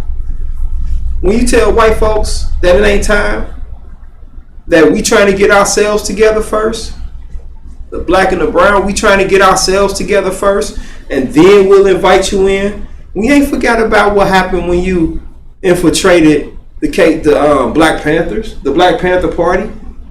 Malcolm X said something in Malcolm X. You've ever seen Malcolm X the movie? I'm talking about with Denzel Washington. That was the best rendition of Malcolm X to me. But when you watch that, he's going to Berkeley and he's having a conversation at this college in Berkeley, and the white woman comes up to him. Oh, I've seen you. Oh, I feel so bad about what happened. Oh my goodness, I feel so bad. So what can I do to help? Malcolm looked at her and said, nothing, and walked off. And she was like, now, when I looked at some pictures of the Black Panthers, there was an Asian guy standing in the lineup of the Black Panthers. I said, what is this? When did the Black Panthers become the Tiger Panthers? You understand? When did this happen? Because I'm going to tell you something.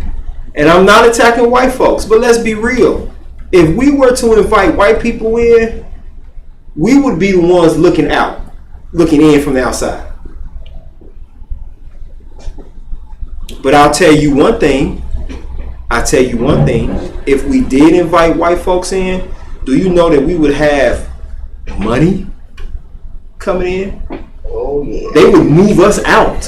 They would move. We wouldn't be, that we would have big cathedrals. You know what I'm saying? With teleprompters and then they'll bring their family in, and we couldn't talk about how beautiful black is. Right after the sermon, here come Bob. Minister YisraEL, your lesson was phenomenal. It touched me here. But what I want to say is, your lesson was a little racist. I mean, I'm just saying, just listen to me, Mr. YisraEL. You're just a little racist. All we heard, my mom was sitting there, my wife, my 2 children, and they were saying, what's black? Why are they talking about black people so much? And all I'm saying is maybe you should talk about how we all work together. You understand? Then the next thing you know, got me up here saying, all life matters. All life matters. Blacks are beautiful, white is beautiful too. And when you put them together, gray is awesome. So then you got me up here talking all crazy. So that's why we ain't ready for that. Because we would lose ourselves. Our sons be dating white girls. It'd be white marriages going on in the black community. It'd just be a mess. Because we haven't learned to love ourselves enough yet to invite anyone else in. You know what I'm saying? So, what do we leave off at? 45? 46. 46? Yeah. All right. Go ahead and read verse 46, please. Actually, could I read 45 again? Yeah, go ahead, man. Yeah, go ahead, brother. Yes, sir. Moreover, all these curses shall come upon thee, and shall pursue thee, and overtake thee, till thou be destroyed, because thou hearkenest not unto the voice of Yahweh thy Elohim, to keep his commandments and his statutes which he command thee.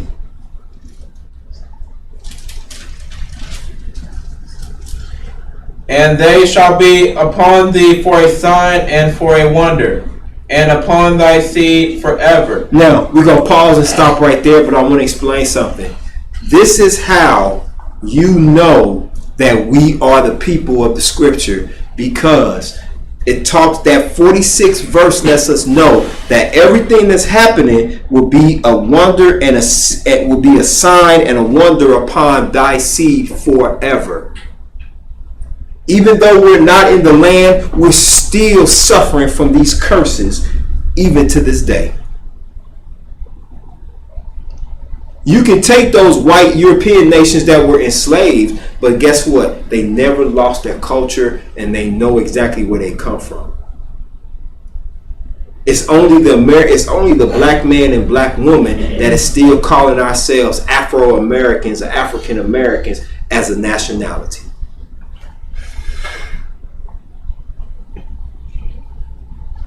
So I want to stop right there, and we'll pick up, y'all willing, next week to finish it, because it's 68 verses, so we'll pick up to finish it. Are there any comments or any questions? I got one comment. I missed y'all last week, man. Man. Marie wasn't here. I was like, oh boy. Tam and Hannah wasn't here. I missed y'all last week, but we had fun. We had a good class. Praise y'all. I'm glad to see all my family here. Even you, Sleepy. Sleepy McBob. But all right then, praise Yahweh. So now we're going to move on. So, were there any comments or questions? No. Okay. All right, good. All right, so we'll finish that. Now let's get into some of these questions that I had from last week. All right, and then I have some Bible trivia, and I'm gonna do it the way you suggested too, because that was a good idea. That was a really good idea, because that'll get us in the scriptures too. Yes, ma'am. The questions that some of the people here and online wanted you to elaborate on.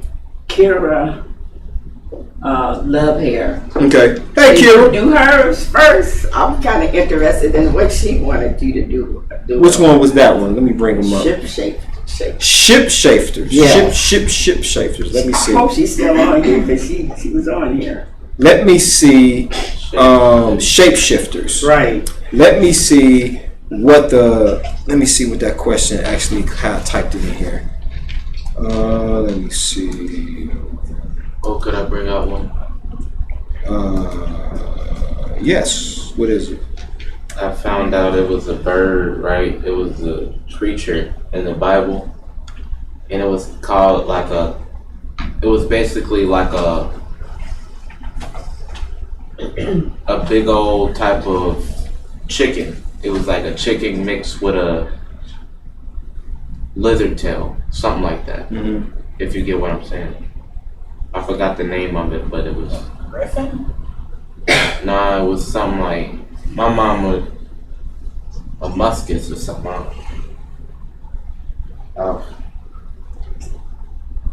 A musket. No, it was like a bird with like a lizard tail or some type of tail going like. Okay.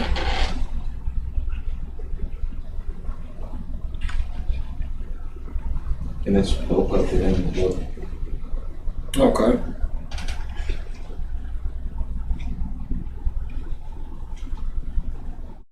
All right, let me bring up this.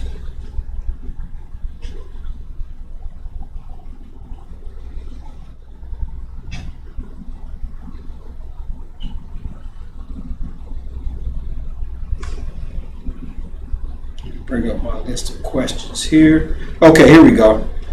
All right, so she wanted to know about shapeshifters. Now,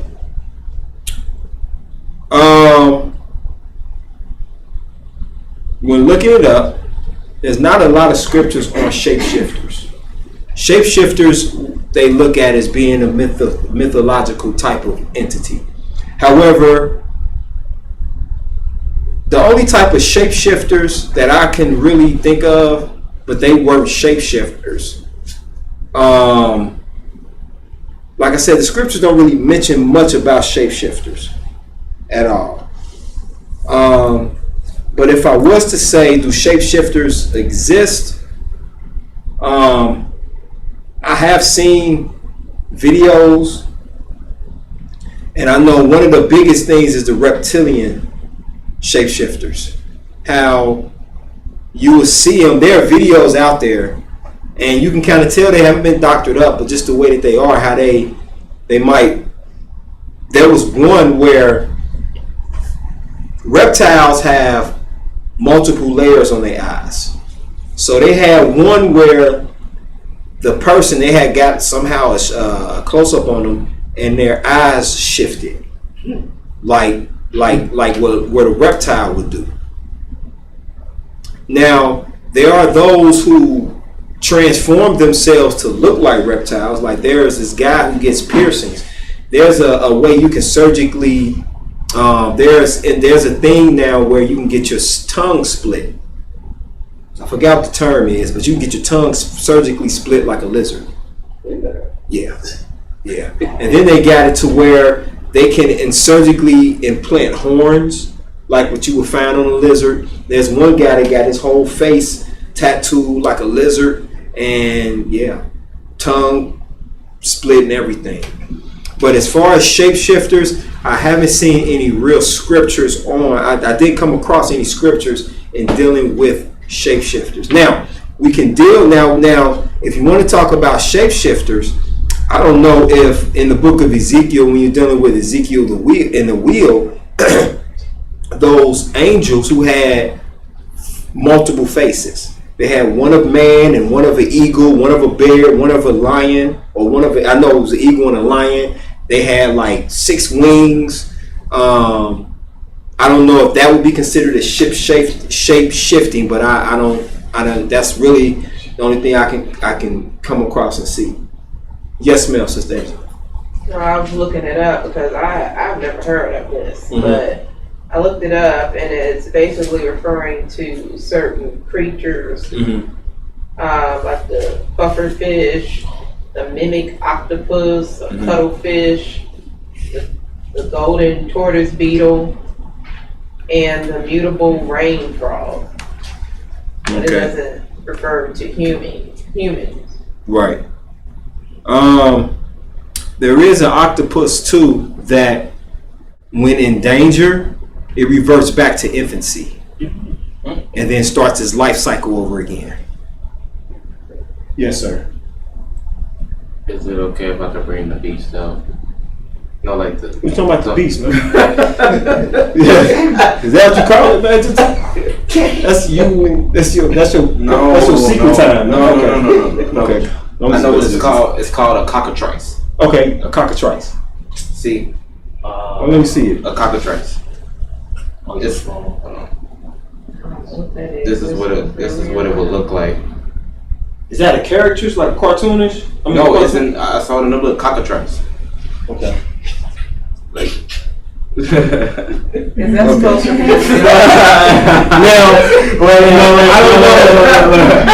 I don't know if Or cuckoo-trice, I must say that. cuckoo-trice. Now I don't know if it shape shifts, because that's how it looks. So shape shift is where you take from one and you shift into something else. So now, do I believe in shapeshifters? I thought about that and I said, oh no, I done seen some things, but the scriptures don't really. That's what is mentioned in the Bible.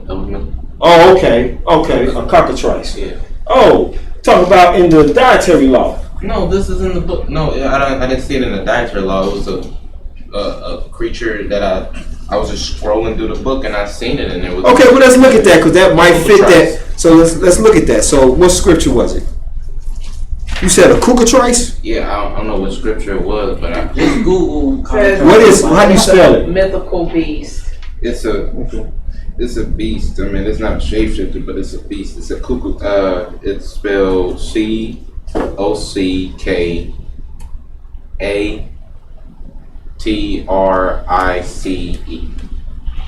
Okay. And it's mentioned cockatrice and cuckoo-trice. Oh, okay. Yeah, that's in the book of Isaiah. That's talking about a snake. That's another term for a snake, yes. When it says, and let's turn there. Turn with me to the book of Leviticus chapter 11.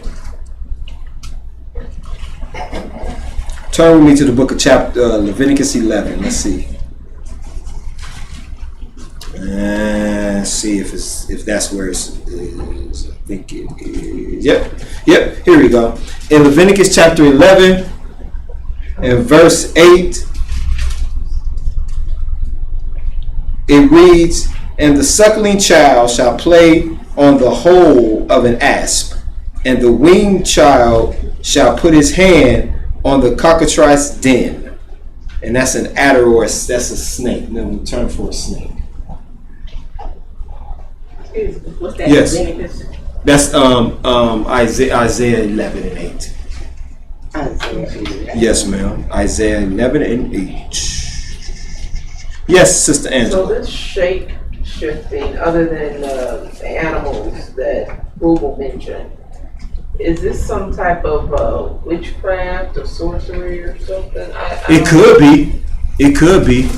And like I said, the cockatrice is dealing with a venomous serpent. But it could be because that was half chicken, half dragon. Like they like a rooster with a lizard tail. But yeah, it could deal in well, when they talk about shift changers, it's sort of dealing with demons. So if you want to think about that, that could be dealing with shape shifting when you're dealing with demons. You know what I'm saying? That's usually attributed to demons or alien type things, but usually when you're dealing with shape shifters, it's dealing with demons. So, but as far as shape shifters, the scriptures really don't talk too much about shape shifters. So I didn't really find too much on shape shifters as far as with the scriptures. That's the first when the person brought it up. I guess I was thinking of, is that a new term they're using for people? You know how they talk about catfishing? Catfishing. How you look totally Oh, different right. when you put on all the makeup. Oh. That's what I thought at first they were trying to refer to, but they just mentioned shapeshifter instead of catfishing. You know what?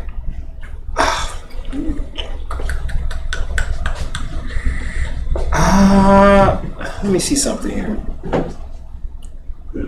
Maury Michael. Yes, ma'am. Now I think she's not gonna be talking about people. Now YisraEL talked about that before. About shapeshifters. How talking about humans that have the ability to actually do that. YisraEL talk about that. And you know what too? When you're dealing with shapeshifters, Not animals, people. people doing that. Yeah, because that's what her question is Have the about. ability It's to about do people. that. Yeah, and I think that when it comes to shape shifting and scriptures, there's a few in the New Testament dealing with shape shifting, but as a matter of fact, turn with me one place. the one place here, and I'm unfortunately I'm going to use it. Turn with me to the book of Mark. I think this is one where this might be a shape-shifting script of verse, but I'm not going to say that it's pinpoint. But the New Testament sort of talks about that shape-shifting stuff. Turn with me to Matthew chapter 6. I got 16. I have it. I think I got that chapter highlighted.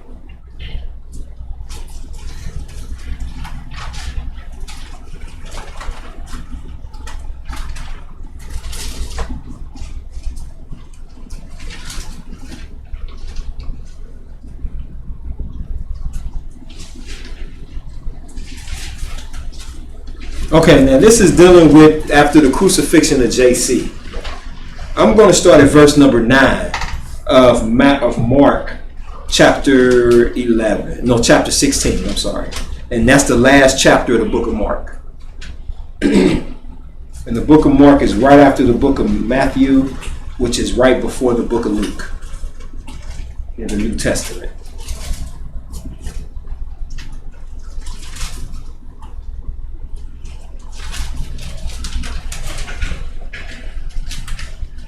Which chapter again? Chapter 16, the last chapter of the book of Mark.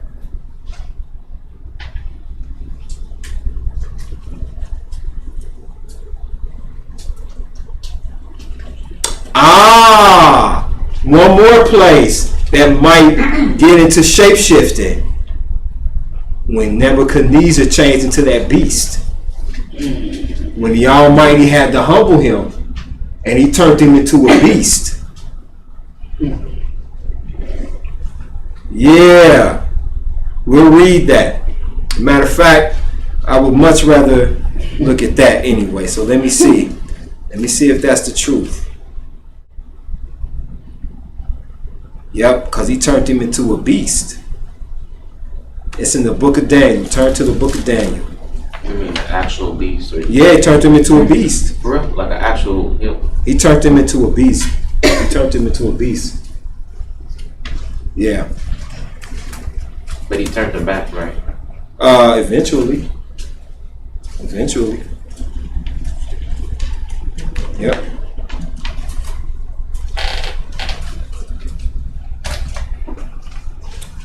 Let's see here. It's in the book of Daniel. I believe it is. Let me just make sure. Let me make sure I got this question right before I go ahead and do that. Let's see.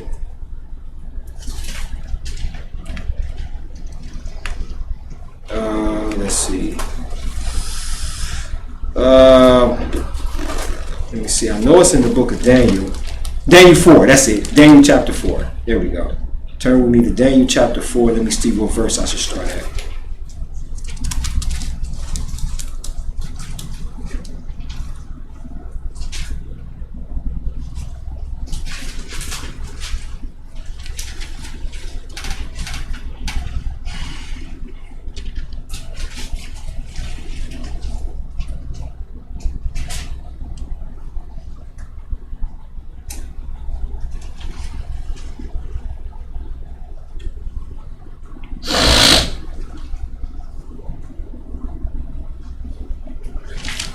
Okay, let's see.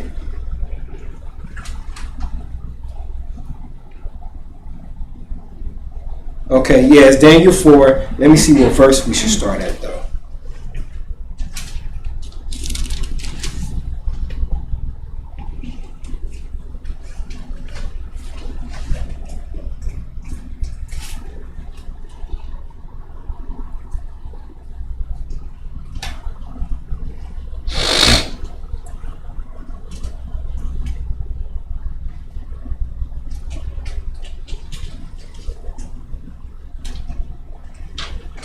Let's see here. It was. Let's see. What verse do I want to?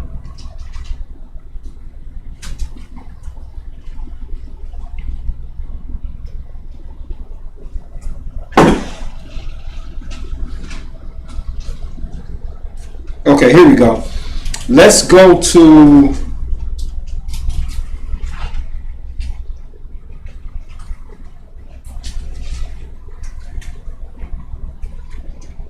Okay, let's start at verse 30.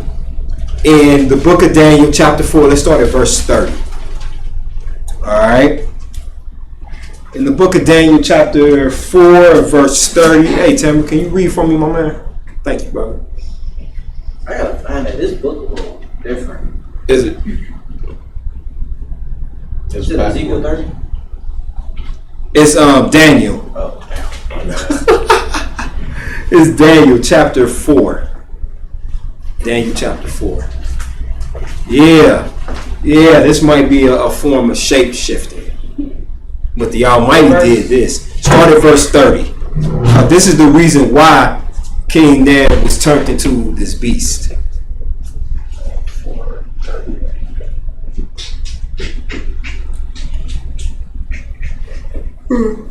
Alright. At once this was fulfilled, Nebuchadnezzar was cast out from among men. He had grass like an ox, and his body was bathed with the dew of heaven, until his hair grew like feathers of an eagle, and his nails like the claws of a bird. So there we go. So he was switched and turned into this beast. So that could be an example of shape shifting. But that's what the Almighty did to him. I haven't come across the scripture, like I said, outside of the book of Mark, where maybe, but that's not even dealing with JC really. But it talks about how here he was turned from a man to a beast. And he ate the dew, he ate the grass, and he ate like a beast. His nails had grew, he had hair all over him like a beast. But as far as any other scriptures talking about shapeshifters, I haven't come across any other scriptures. Yes, ma'am. I don't know if you remember. I don't know if this would be considered a form of shape shifting, or if some people may look at it as a curse. But do you remember there was a movie back in the day about this man? They called him the Elephant Man. Oh yeah. And supposedly he was born deformed, and this was, I guess, true that there was actually someone that actually was born and resembled somewhat of an elephant. From what I read about it, the mother worked. I guess she was part of a circus or something. And I don't know. Yeah, because it was known. I think the disease was called elephantitis, where he had parts of him that would be big, big on him, like hands, face. And that's an actual disease. But shape shifting would be more so where, not that you're born in that way, but you change into that. Like for example,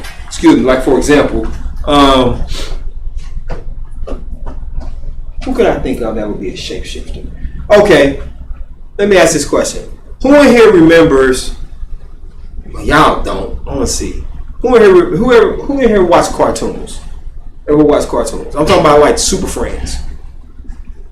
Like Superman, Batman, they all was in the Hall of Justice. Well, you had these twins, they were called the Wonder Twins.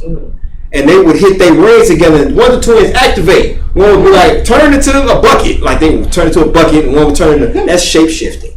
Or sort of like what you would do, like if you watch, I'm a Teen Titans Go.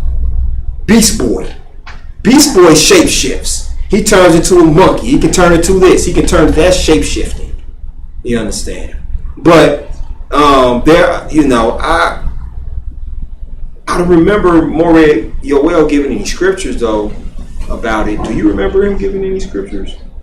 I'm gonna check some old classes, but I don't remember, because I do remember him talking about it. You are absolutely right. But it was a way that he brought it out that was like, dang, that's deep. Like, dang, that's deep. I'll have to go back and check some of these classes.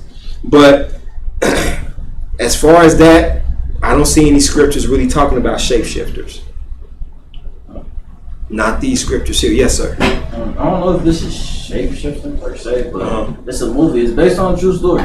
During the time of slavery, so I know how you was just talking about like voodoo and hoodoo and all that. It was these slaves.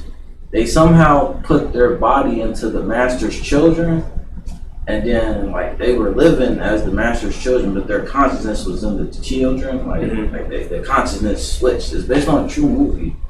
It's in Louisiana, you know, they do a whole bunch of like spiritual and ritual stuff down there.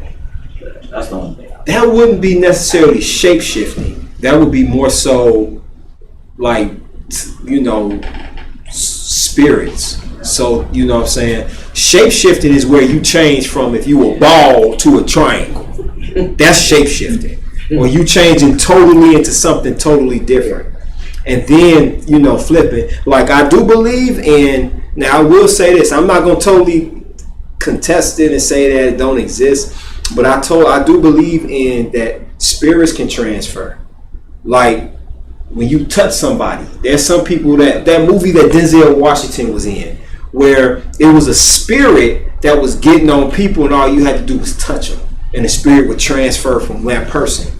Now that's not shape shifting. That was more so spiritual to transportation or something like that.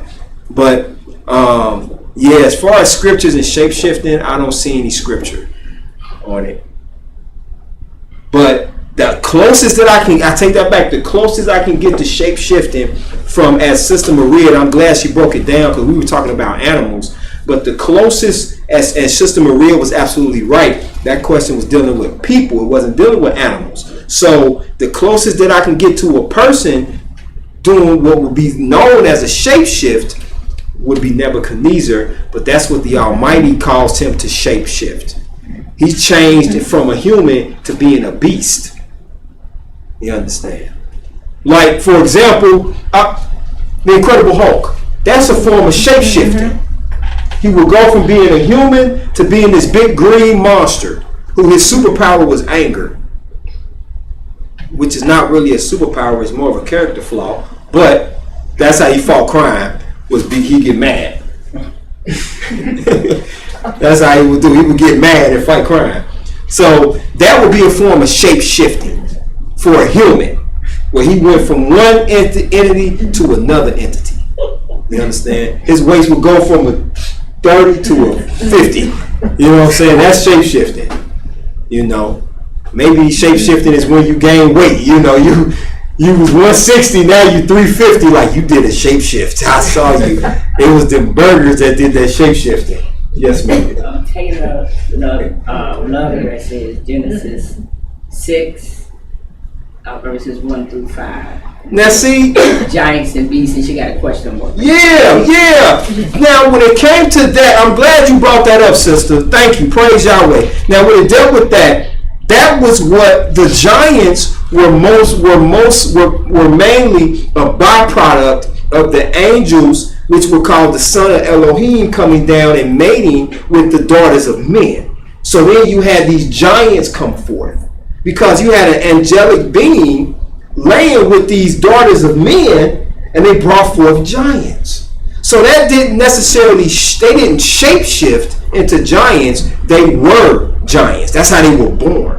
So let's go there to Genesis chapter 6, because that's one place that they did kind of mention about shape shifting, but I kind of was like, that's not really what that's talking about, but we'll go there. And just for the sake of gaining understanding, let's read it again. I'll read it. So you might read it for me, Genesis chapter 6. Starting at verse 1. When men began to multiply on the earth and had daughters born to them, the sons of Elohim saw the daughters of men were fair, and took wives for themselves, as many as they wished.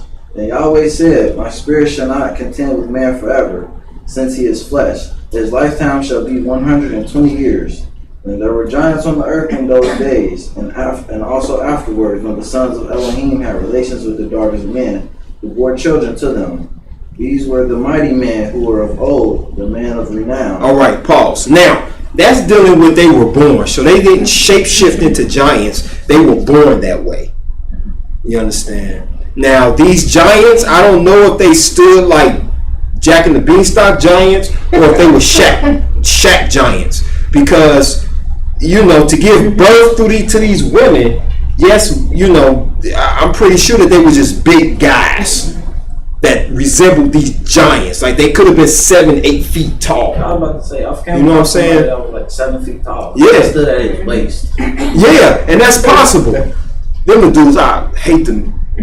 Shake their hand. I gotta shake your hand from the side. You ain't gonna have me my leg up in the air because trying to, you know what I'm saying? But no, that's dealing with giants. So they didn't shapeshift into giants. They sort of were already born into that.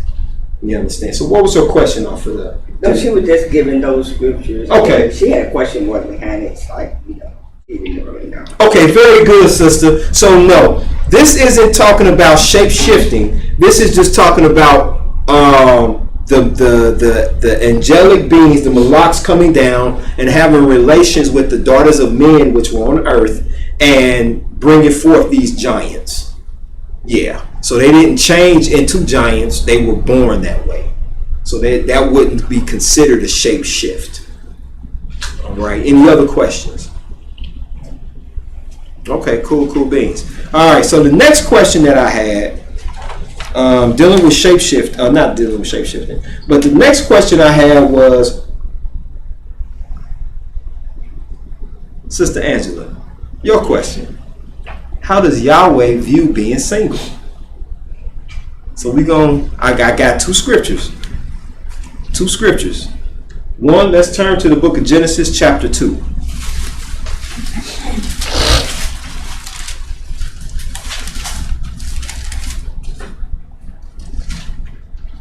In the book of Genesis chapter 2, I'm just basically going to let the scriptures talk. I'm going to let it talk and then move on. So in Genesis chapter 2, you got Genesis chapter 2? Read verse 18 for me, please. And Yahweh Almighty said, it is not good that the man should be alone. I will make him and help meet for him. So, it's not good for a man to be alone. It's not good for a woman to be alone.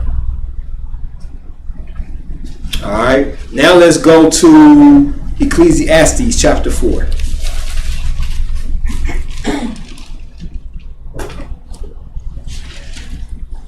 Oh, hey. She will. In the book of Ecclesiastes chapter 4.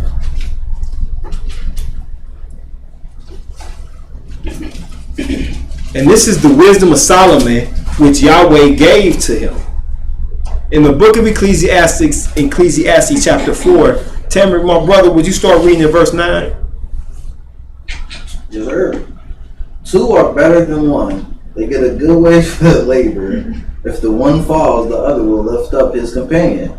Woe to the solitary man, for if he should fall, he has no one to lift him up. So also, if two sleep together, they can keep each other warm. Now pause. When it's falling, now falling don't necessarily have to be physically falling. It can be a thing where you falling on low times. It ain't nothing like having someone there to help pick you up, to help be there to support you. Because I'm gonna tell you, I'll revert back to when I was sick, when I first got sick and had my heart surgeries.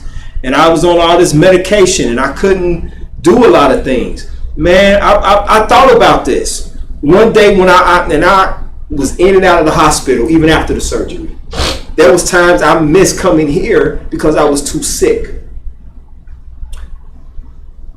I came out the hospital one day and I came out the ER and I thought to myself, and it hit me, what if I had to do this by myself? I'm already in a state of pain and in sickness. Imagine me trying to drive. Then I go home to nothing, just by myself. I might get a call here and there, but it ain't nothing like having someone there to be with you. Okay, how much you fuss at that person. Okay, how much that person might get on your little nerves. If you can work it out, work it out. Work it out, because being alone to some, it may be fun, but I'm gonna tell you, just like anything else, it runs its course. I'm telling you, you're gonna get tired of playing with yourself. So read the next verse. You're gonna be tired of messing with your beast. So also, if two sleep together, they can keep each other warm. Mhm. How can one alone keep warm? Where a lone man can become overcome, two together can resist. A three-ply cord is not easily broken. Now, there we go. 2-4 chord, a 3-4 chord is not easily broken. That 3-4 chord is Yahweh, you, and your mate. That's what I'm gonna use this as. So nah, it ain't good for a man to be alone. It ain't good for a woman to be alone. But if you choose to be alone, then that's your decision. You know, I don't see where Yahweh said is you breaking his commandment by being by yourself. I don't see that. But it's just not good. It's not a healthy thing. Yes, ma'am.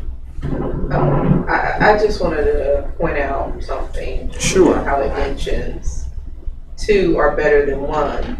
Mhm. It doesn't refer to, like, when we talked about how men had multiple wives, and you know some countries still practice that today. Mhm. But it doesn't mention 3, 4, 5, 10. It just mentions 2, Mhm. the male and the female. Mhm. I just wanted to point that out. Yeah, good observation. Yes, ma'am. Good observation. Very good. But it's not good for a man and a woman to be alone. You know, I like something soft I can rub up on. You know what I'm saying? And I had a hard day of work, been dealing with men. Been around, you work, you know, you work with me, you work around brothers, so you been around rough elbows and beards, and you want to come home to something soft. You don't want to come home and you just touching yourself. You and your beast, you just touch, this is you. You know, like Maureen Alicia used to say, you buy yourself little teddy bears, and you cuddling up with teddy bears now. He said you cutting holes in teddy bears and stuff and being alone, like you don't want that. You don't want that. I know some people that are introverts love to be alone. That's what you choose, but even being alone, you get tired. You get tired of that. Nobody to laugh at your jokes. You know, you walk in the house. Sometimes I think that you know, when people want to become introverts, I think that's something that's a psychological issue, because we're naturally linked to be with someone, like to be around people. Like I think I'm not a doctor, but I sort of think it's sort of abnormal to not want to be around nobody, to not want to laugh, to not want to have fun, to not want to party and dance and just have a conversation with people. Like I think that. Now I'm not, like I said, I'm not a doctor, so don't quote me on it. Don't say, "Oh, Brother Michael is a physician." I'm not. I'm just saying, like, think about COVID. I think for introverts, COVID was the best time, wasn't it? It was fun because you could separate 6 feet away, don't have to talk to nobody. I can walk in a building and it'd be me and 3 other people, and that's it, because that's all that's loud in. I think that at that point that was fun. But for people who have a natural, not like we so like, I felt away, like, dang, I can't shake my brother's hand when I see him, or, oh, I ain't seen you in a long time, sister. Oh man, I can't hug you because of this restriction between us. Even if I don't adhere to it, maybe this person adheres to it. But I just think that when you are, we naturally, I think it's just natural to want to link with someone. You understand what I'm saying? I think it just feels good. Now I'm not saying that it's anything wrong with being alone, but it's not, well, I can't say I don't see anything wrong if the Almighty is letting us know it's not really a good thing for a man to be alone. Because if that was the case, he wouldn't have gave Adam a mate. He would have just said, just figure it out, man. Just figure, maybe down the line I'll make somebody. But Yahweh made, even in the beginning, he made male and female. He didn't just stop with the man. I made a man. Go out there. Because then, by being by myself, I might get caught up into some perversions. And I know, like people, like brothers, people will say, like, yeah, you got to keep control of your spirit. I agree with that, you do. That I agree with that. But that sometimes can allow, because I'm gonna tell you, people think being in crowds, Satan do work.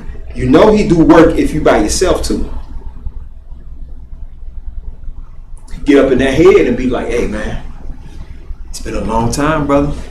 Look at that tree over there. Now you're on the news for humping trees.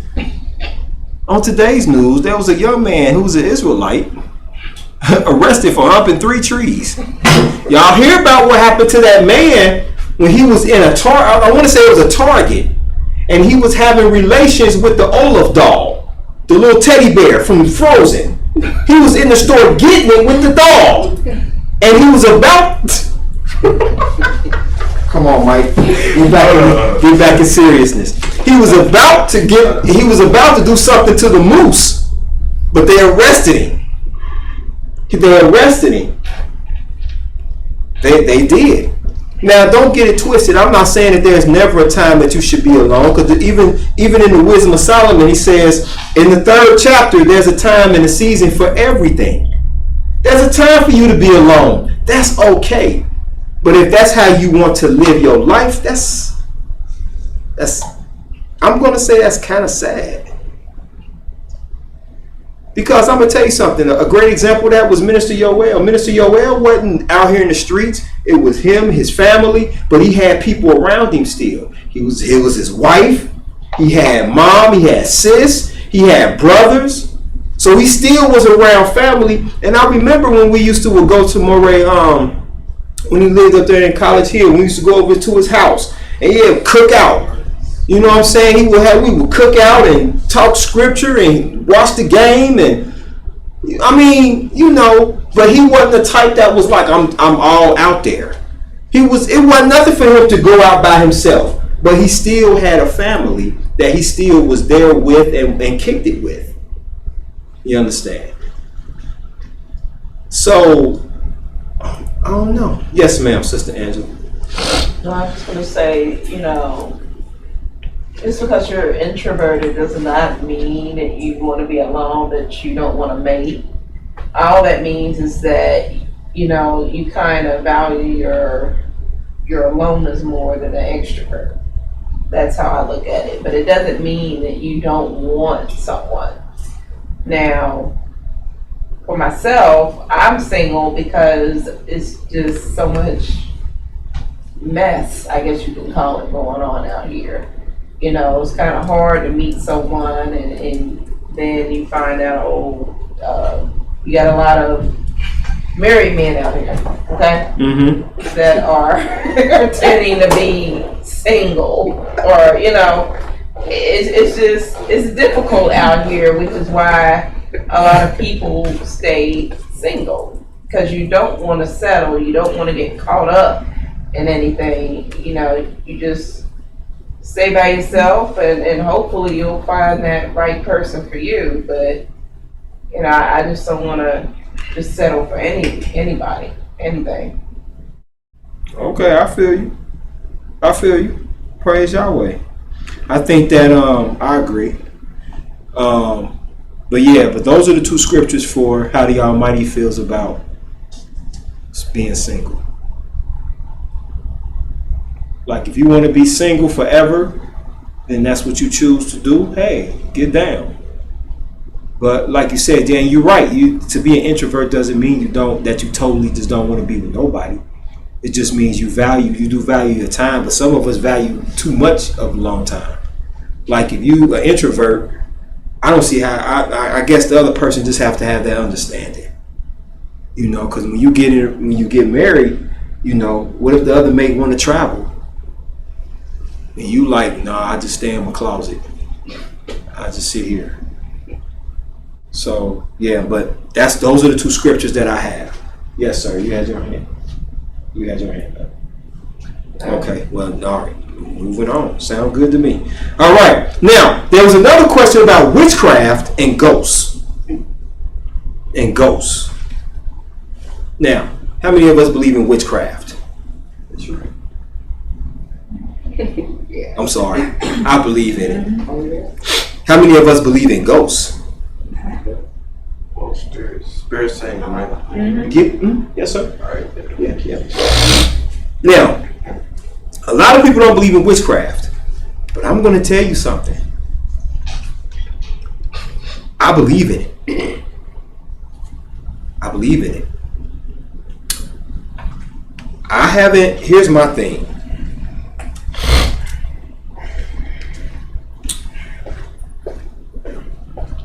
There's this thing, right, where it's something that's voodoo. It's this voodoo priestess. If you want someone to stay in your life, right?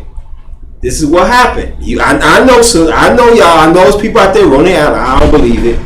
I choose not to test the waters, but I've seen something. That's spaghetti, and you know what you put in the spaghetti is your flowers.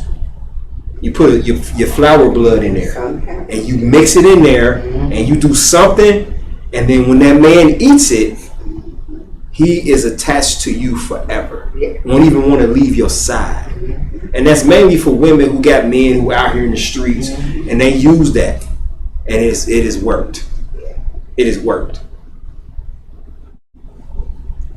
I'm just saying, witchcraft is real. Yes, it is. It's people out here doing spells. As a matter of fact, I'm going to tell you how witchcraft works.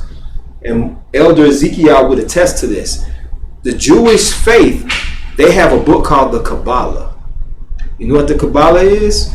It's a book of Jewish mysticism that is real. And that's what they go by. That boy, he got the Kabbalah. And I'm going to tell you, when you got a book like that, you have got to know what you're doing. And the thing is, and also there's a box. That's why when you go to secondhand places, like I like Valleys and some other places, you have to be careful on what you buy.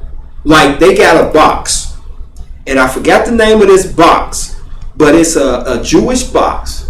And when you open that box, you can release an evil spirit. Like I believe in ghosts. I believe in all that, man. I believe in ghosts and witches. Soothsayers.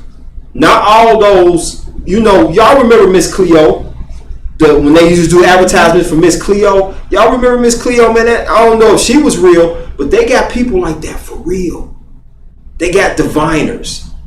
They got people that can conjure up the dead. And that stuff is. Who in here has ever seen one of those what do they call them? Ouija boards. And that stuff, man. I'm gonna tell you, Moray Elise used to teach on this. Our great elder, he used to teach on opening gates. Sometimes you can open a gate, and they are hard to close. As a matter of fact, I want to say in Europe, they tried to recreate this time portal. And what happened was they interviewed the scientists, and the scientists said, we don't know, something came through, but we don't know what. And we can't close whatever. That stuff is real. I know some people are natural skeptics until you lay in the bed and it's a horse head in your bed talking to you like good morning without the body. Like I get it. Some of us just need to be that way, but I'm gonna tell you, I'd much rather not test the waters. I believe in ghosts. I'm gonna tell you what happened to me. There was a house that I used to live in off of Vine, and it was just me in the house. I had just moved in, and the house is sort of shaped like that. Who in here ever seen the Amberleyville movies? Okay, that's how the house was shaped. So, didn't think nothing of it. I said, okay, Amberleyville, okay.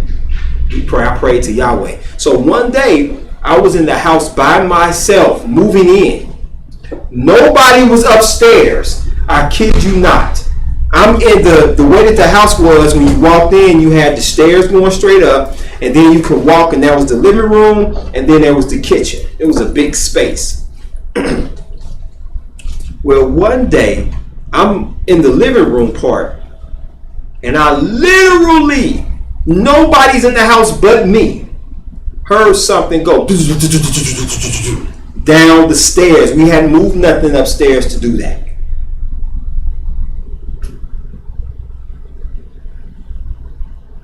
I'm the only one in the house.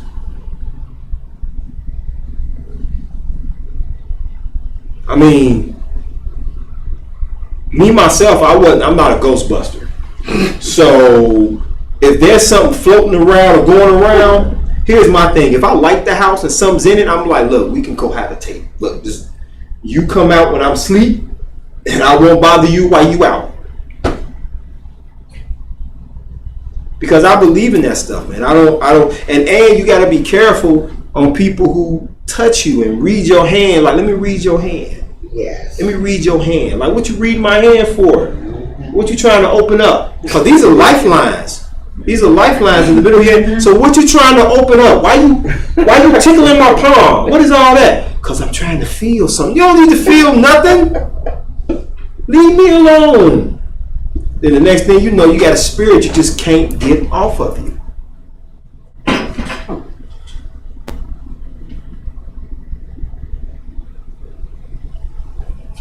Yeah, so what does the scriptures talk about witchcrafts and ghosts? So let's go there. Let's turn to the book of Leviticus, chapter 19. What does it talk about? Witches and ghosts. Ghosts. This is dealing with witchcraft and soothsayers.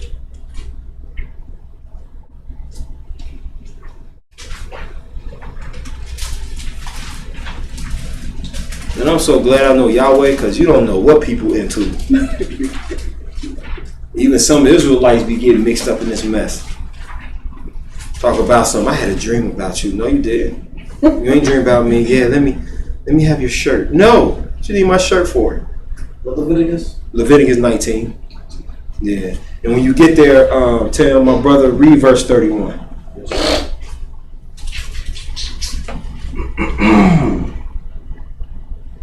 Do not go to mediums or consult fortune tellers, for you will be defied by them. I, YAH, am your Elohim. So let me ask this question.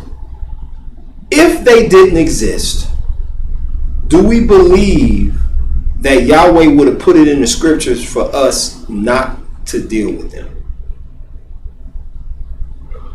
That's my question. If these individuals didn't exist, why would Yahweh put it in the book for us not to fool with them if they don't exist?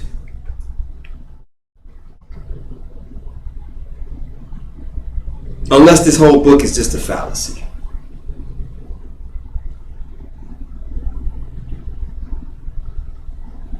Does murder exist? Yes, sir. Does being a thief exist? And these are things that are mentioned in the scriptures, right? So if those things exist, what would make these type of individuals different?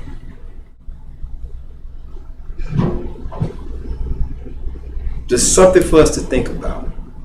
Now let's go to the book of, we're in Leviticus 20. That's just a chapter over. So you read verse number 6. Yes, sir.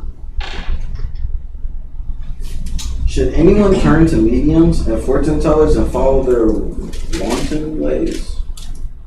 I will turn against such a one and cut him off from his people. So, I'm sorry, go ahead. Oh, no, that was it. Okay, so here's the thing. If you want to know what your life is going to look like in the future, start creating habits to build that which you want to be. You don't need to go to nobody named Tyrone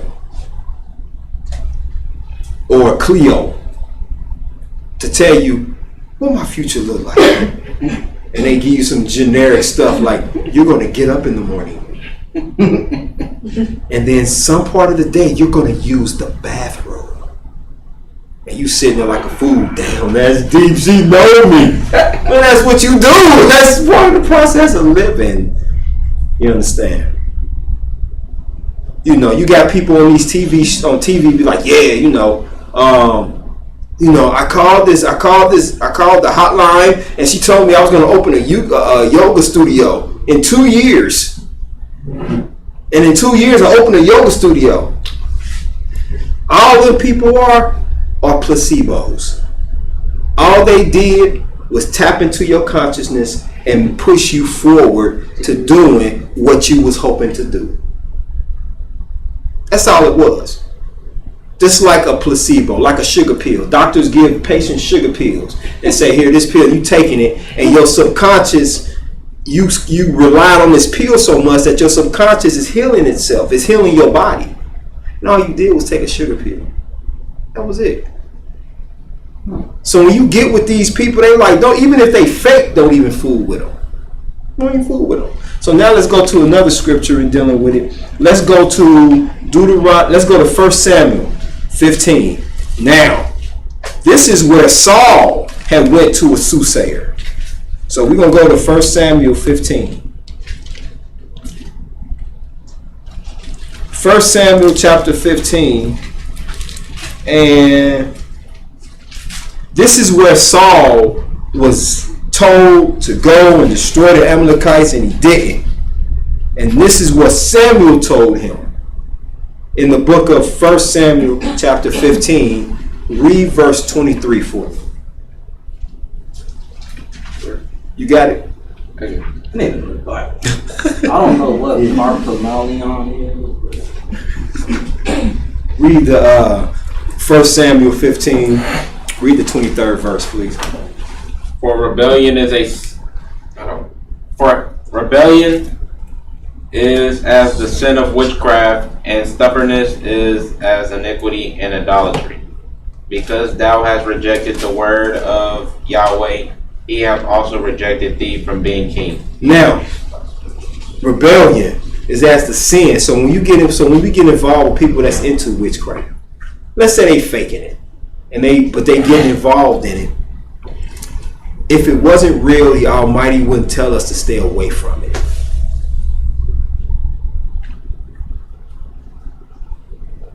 Like, let me ask,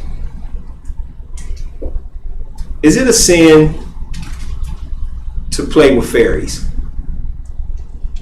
I don't think they're real. Exactly. So do you read about fairies in the scripture? What about leprechauns? You read about leprechauns in the scripture? Where the Almighty say, stay away from little men who give you gold.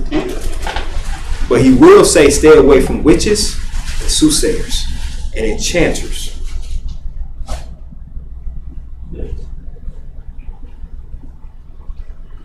Let's go to Deuteronomy. Let's go to the book of Deuteronomy 18.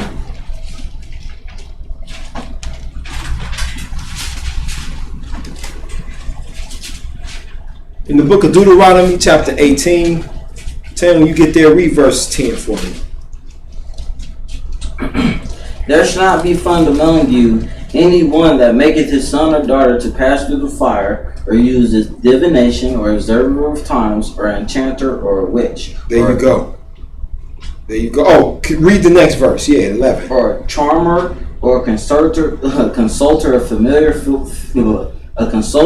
with familiar spirits, or a wizard, or a necromancer. You know what a necromancer is? A necromancer is someone that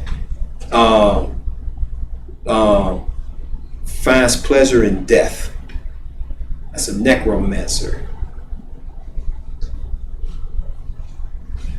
They find pleasure in death. So when it talks about enchanters and witches, when it talks about passing through the fire, that's what a lot of the tribes were doing. A lot of our people were sending their children through the fire, offering them up as sacrifice.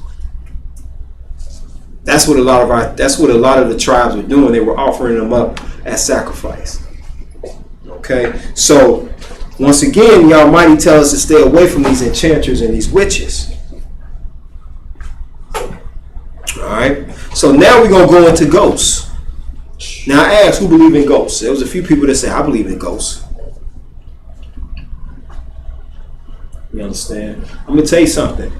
You ever been in a room? Let me share this with ghosts. I know you got a plethora of stories, man. You and Minister YisraEL, you talking about them ghosts, and I want you to share one of the stories. I'm gonna tell you something. Let me share this with you. I work at a high school, right? Work at high school, you know that. We went there. we had security cameras placed in different places of the school. Where one day, and I saw this with my own eyes, the camera was in this corridor. It was dark, and I got witnesses to this. It was dark, and it was these little things that kept flying in front of the camera. Little things kept flying in front of the camera, so we thinking, oh, that's dust. You know, that's dust or maybe flies or something. There was a shirt that was laying on the stairs of that corridor. What was happening was these little things we thought was dust was going to that shirt and then flying off and then coming back. And then they would go up to the camera and separate. They would go this way, they would go that way, and then they would come back. That wasn't insects and that was not dust mites. So then we watch and I'm like, what is this? No, them spirits. And we saw this. I saw it with my own eyes. Okay, nobody believes me. I saw it. On this camera, they were, and it was dark, so you could see the way the camera was. They would stop. This is what they did. They would stop and move simultaneously together. So then we had two of the security there. And the lead security was like, y'all, who want to go check that out? I was like, I'm good. I don't need to check nothing out. It's working. So two of them were like, I'll go. I was like, all right, something get on you. So they both went in there, right? They in the same space. One touched one wall, it was ice cold. The other touched the other wall, it was hot. Now this wasn't where no generator or nothing was. Same room, two different temperatures. And then they calling us on the camera like, what do y'all see? I'm standing there watching these spirits going in their faces and they like, but we don't see nothing. I'm like, they there, man.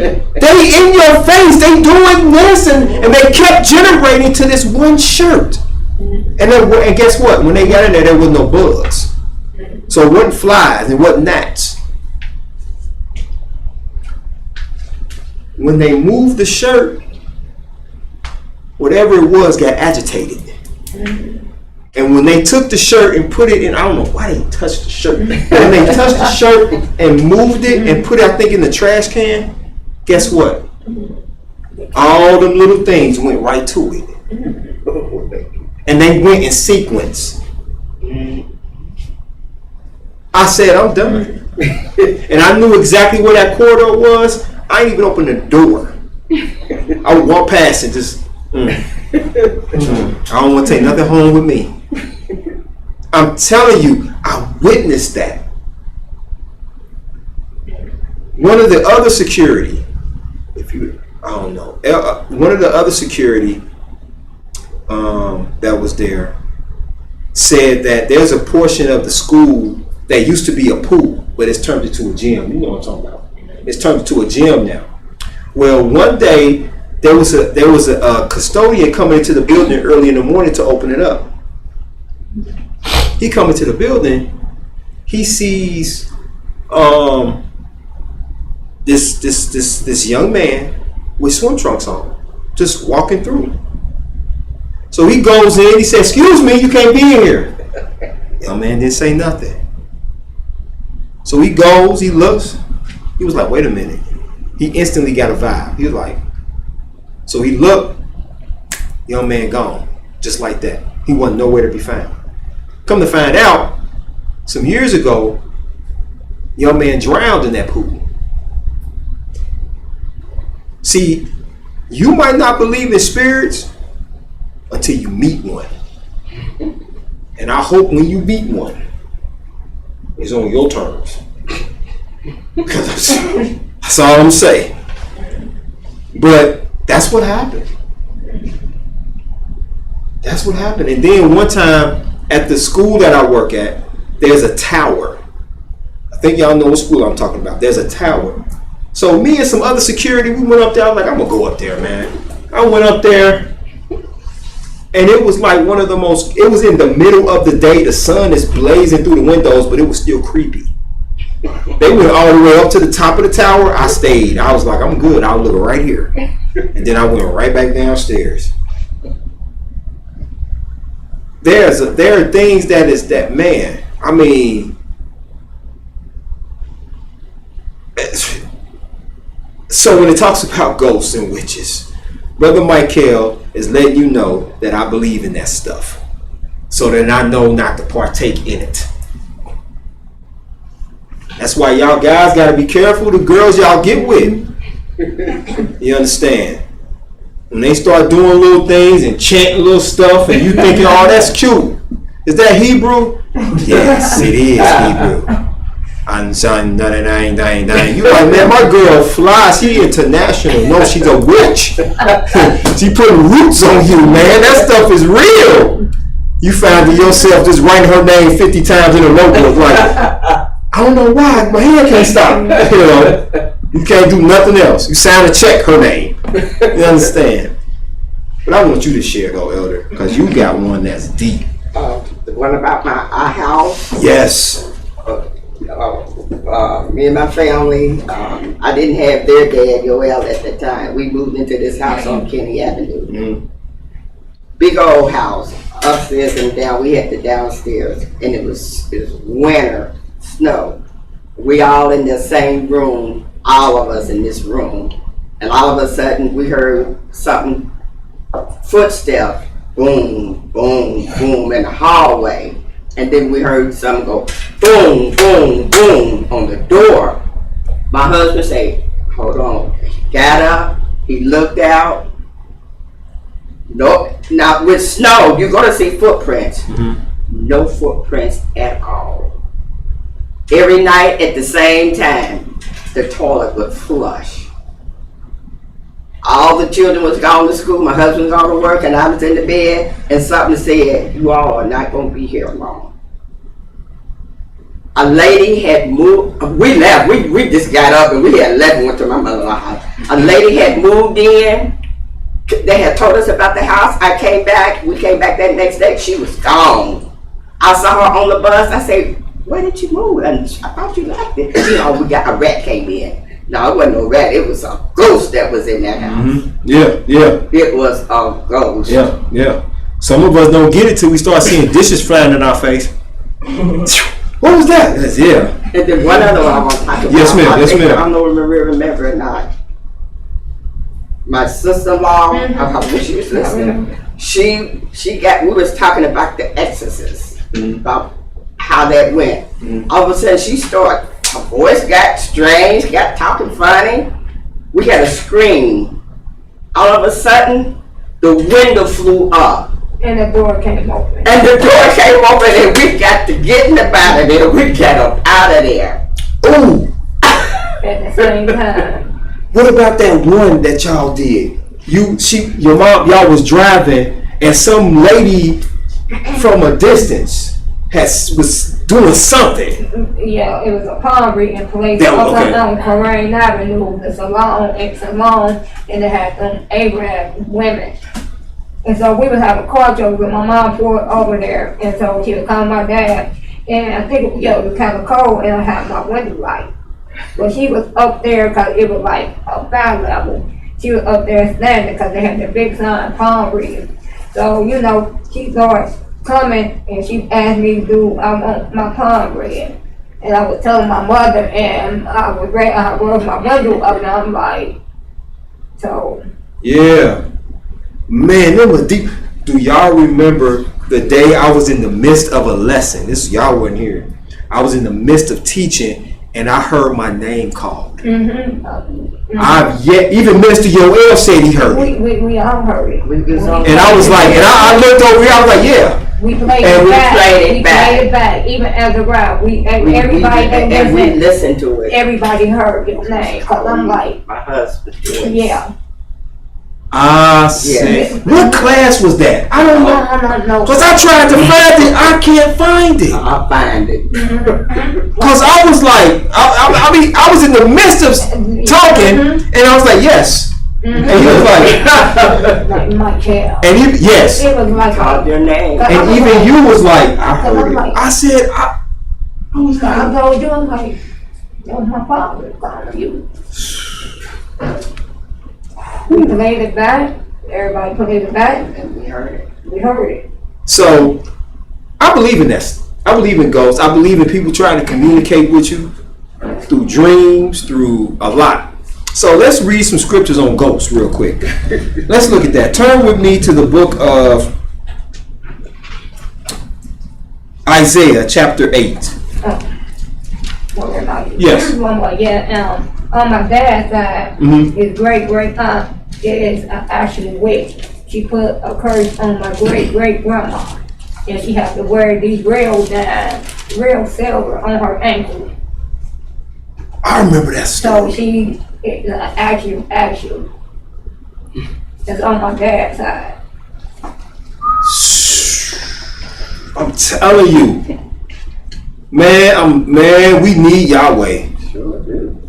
And I'm gonna tell you something too that's deep, is that these people that know these spirits, you know who they tap with first? The ones that don't believe, because they the ones that leave themselves vulnerable. Because they like, watch this.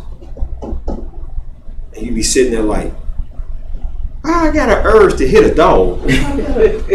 You understand? Well, not all that's being a little facetious, but man, when your spirit's not strong.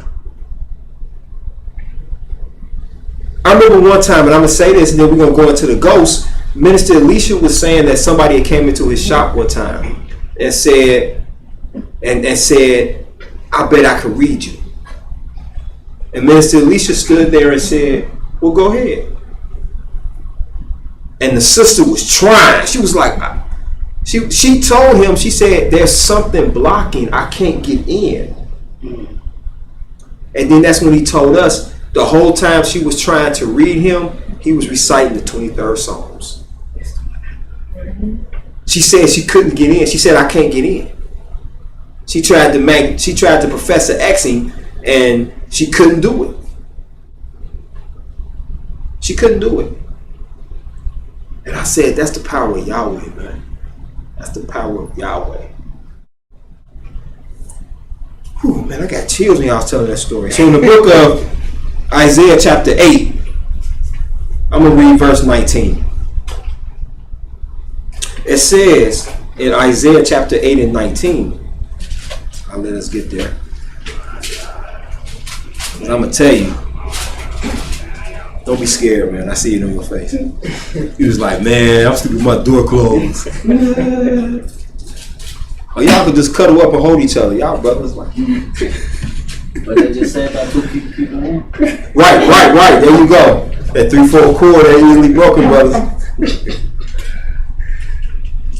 But in the book of Isaiah chapter 8 and verse 19 it reads, and when they shall say unto you, seek unto them that have familiar spirits, and unto wizards that peep and that mutter, should not a people seek unto their Elohim, for the living to the dead.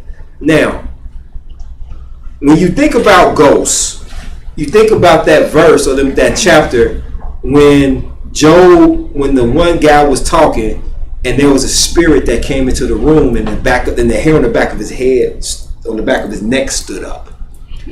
If you've ever been in a room, if you've ever felt, I'm going to tell you, you can tell the difference between just a cold breeze and a cold breeze. You can tell the difference because there's a cold breeze you get, you like, ooh, that felt good. But then if you get that same cold breeze and you be like, oh, what was that?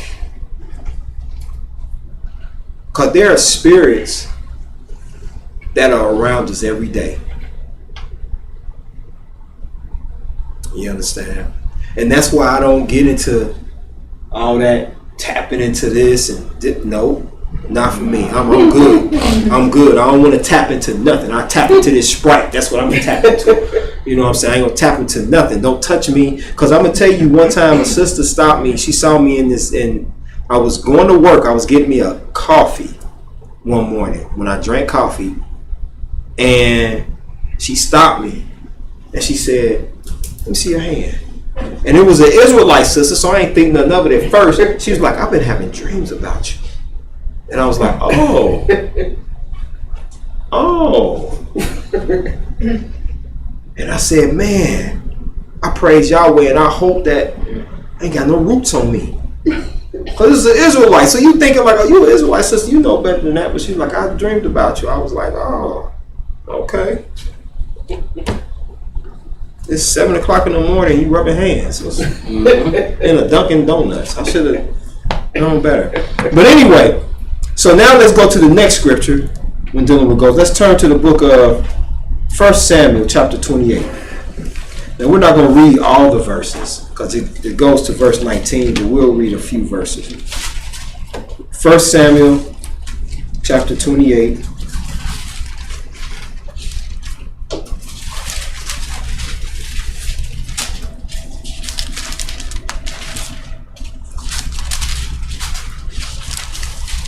Let me see if I can just get to the verse that I want. Oh, yeah, okay, let's see. Oh, yeah. This is where Saul called up the spirit of Samuel. Samuel had died. So let's start. Tam, can you start reading at verse 3 for me, brother? Yes, sir. Now Samuel was dead, and all of Israel had lamented. Lamented? Lamentated? Lamented. Lamented. All right. Lamented him. And buried him in Ramah, even in his own city. And Saul had put away those that had familiar spirits and wizards out of the land. And the Philistines gathered themselves together and came and pinched and shewed them. And Saul gathered all of Israel together. They pitched in Gilboa. And when Saul saw the host of the Philistines, he was afraid, and his heart greatly trembled. And when Saul inquired of YAH, Yahweh answered him not, neither by dream, nor by Urim, nor by prophets. Now said Saul unto his servants, Seek me a woman that hath a familiar spirit, that I may go to her, and inquire her. And his servants said to him, Behold, there is a woman that hath familiar spirits in Endor. And Saul disguised himself. And put on other raiment. He went, and 2 men with him. They came to the woman by night, and he said, I pray thee, divine unto me by the familiar spirit, and bring me up, whom I shall name unto thee. And the woman said, Behold, thou knowest what Saul hath done, how he hath cut off the people that have familiar spirits, the wizards out of the land. Wherefore then layest thou a snare for me, for my life, to cause me to die? And Saul sware to her by YAH, saying, As thou livest, there shall no punishment happen to thee for this thing. Then said the woman, Whom shall I bring up to thee? And he said, Bring me up Samuel. And the woman saw Samuel and cried with a loud voice, and spake to Saul, saying, Why hast thou deceived me? For thou Saul. The king said unto her, Be not afraid. For what sawest thou? And said unto Saul, I saw deities, I saw Elohim descending to the earth. And he said unto her, What form is he of? And he said unto her, An old man cometh up, and he is covered with a mantle. And Saul perceived that it was Samuel. And he stopped on his face to the ground and bowed himself. He stooped. Oh, stooped. My bad, I can't read. And he stooped with his face to the ground and bowed himself. And Samuel said to Saul, Why hast thou disquieted me to bring me up? Now pause. This woman brought up the spirit of Samuel. And Samuel said, Hey man, what you want? I'm chilling. You know what I'm saying? What? So, dealing with familiar spirits. And people who have familiar spirits actually do exist. They actually do exist. That's why I don't really like watching them ghost caught on camera shows. I'm going to tell you something that was deep. There was a lady during Halloween. I worked with her. she went to this insane asylum. It was an actual insane asylum or prison. And she had went to this prison, and I think she showed me the pictures. She said it was her, and she brought her daughter. And I would tease her because he was a white lady. I'd be like, you ain't got to pay all that money for that. Just give me some money and I'll take $5 to you and put you in the middle of the hood. Happy Halloween, you know what I'm saying? So anyway, so she was like, no. So she went and she said, man, I enjoyed myself. I said, wow. She said, but on the pictures, something came up on the pictures. I said, what? It was her. Now there, it was of course I think it was the guide and I think maybe somebody else. But when she showed the pictures, it was a couple standing behind them dressed in colonial wear. And she said, but nobody was standing behind us. There was the one taking the picture, but nobody was standing behind us. But they were dressed in colonial wear. She said she don't know where they came from. They showed up on the picture, but they weren't behind them.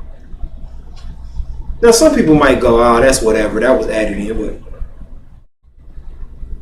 I don't know. Yes, ma'am. You know, I try not to get into this ghost and witchcraft stuff, but if you don't mind, I share a couple of things that happened to me when I was young. Sure. When I was younger, for some reason, I used to dream a lot about ghosts, and it was like a reoccurring dream. It was like I was way on one end of the hallway, and on the other end, there was this room, this dark room, and it was like, you know, ghosts coming towards me. But in that dream, I had that dream several times when I was real young. Then I can remember, and I hope that I am not cursed by this dream. But or if it was a dream, I was about probably 6 or 7, and my family, we lived downtown on Freeman Avenue in this apartment building. It was Christmas Day. And like any little sneaky kid, I got up while everybody else was asleep and went into the living room, you know, to try to, you know, peek around, see, you know, mess around with the gifts. But I went into the living room and I remember sitting down by this wall that was like on this end of the living room. And on the other end was the Christmas tree. But on that wall where the Christmas tree was, I saw this face. The face that, you know, that's basically portrayed as the devil. And it was looking at me. Like pointy chin. The picture they show is supposed to be the devil. That's what I saw. And I know that sounds crazy, but I remember that dream as though it was yesterday. And like I said, I hope that does not mean that I am cursed or the devil possessed, but I mean, I remember that dream so well. And I, you know, like I said, I had been about maybe 6 or 7. Right. That's deep. That's really deep. You know what we need? We need hugs. We all need a hug and a high five. I need a good explanation of that dream because it kind of worries me. Like, what if some of the bad things that's happening to me is because of that dream? Could be. But I mean, some good things have happened to me, but you know, now I wouldn't seek any, as you can see, I wouldn't seek any soothsayers or anyone to try to interpret that dream. But the one that I would turn to would be the Most High. Like, give me some understanding on this. And it might take a while for you to get an answer, or you might have got the answer and just don't see it, because that's, you know, that's how the Almighty chooses to work. But yeah, just I wouldn't go to no soothsayers to try to figure out what that dream means. I don't think that means that you're possessed. You know, of course I'm not a reader of dreams, so but you know, it could be a number of things. You know, it could just be something that the subconscious brought forth through your dream and brought it forth, and that's what it was. You know, I don't know, but Wow, that's deep. Man, these are deep stories, man. These are really, really deep. And this should make us want to tighten up with the Almighty like we need him. Because these little spirits and stuff, man, they off the chain. Some dreams can mean something because, I mean, this wasn't a bad dream. Mm-hmm. I dreamed, anyway, it was two numbers I seen on the door. So I told my mom and Azariah to play these numbers. I don't play numbers. Sure enough, they didn't play it. I played it and it hit. Praise Yah. For real? My mama. They didn't play them, and those dreams can't ignore dreams. And I'm going to tell you something, too, that gets into the mysticism. When you're dealing with the lottery, like them dream books. My grandma used to have a bunch of dream books. Like she'll be like, I had a dream of a cat getting ran over by a bus. She put out her dream book. 445. That was the book. 445. Paid $445 straight. That's what my grandma. So, you know, when it comes to dream, like those are the things that, you know, them dream books and stuff, they were geared, I would say they were geared toward us because we have such a connection. We're spiritual beings. We're spiritual beings. So we're going to have these connections to these dreams and messages because a lot of times messages come through dreams. They'll come through dreams. You'll be like, oh man, you know, man, that dream was so, I know that we've all had dreams. That's why I kind of feel sorry for people who don't dream. Like to have a dream, we've all had dreams where it was super vivid.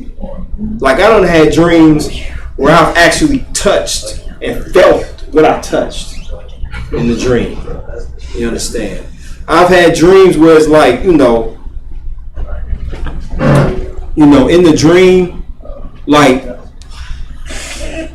you know, you actually can almost smell sometimes. You know what I'm saying? And also in the dream where I've had dreams where our battle we're doing was right. Keeping the laws of Yahweh.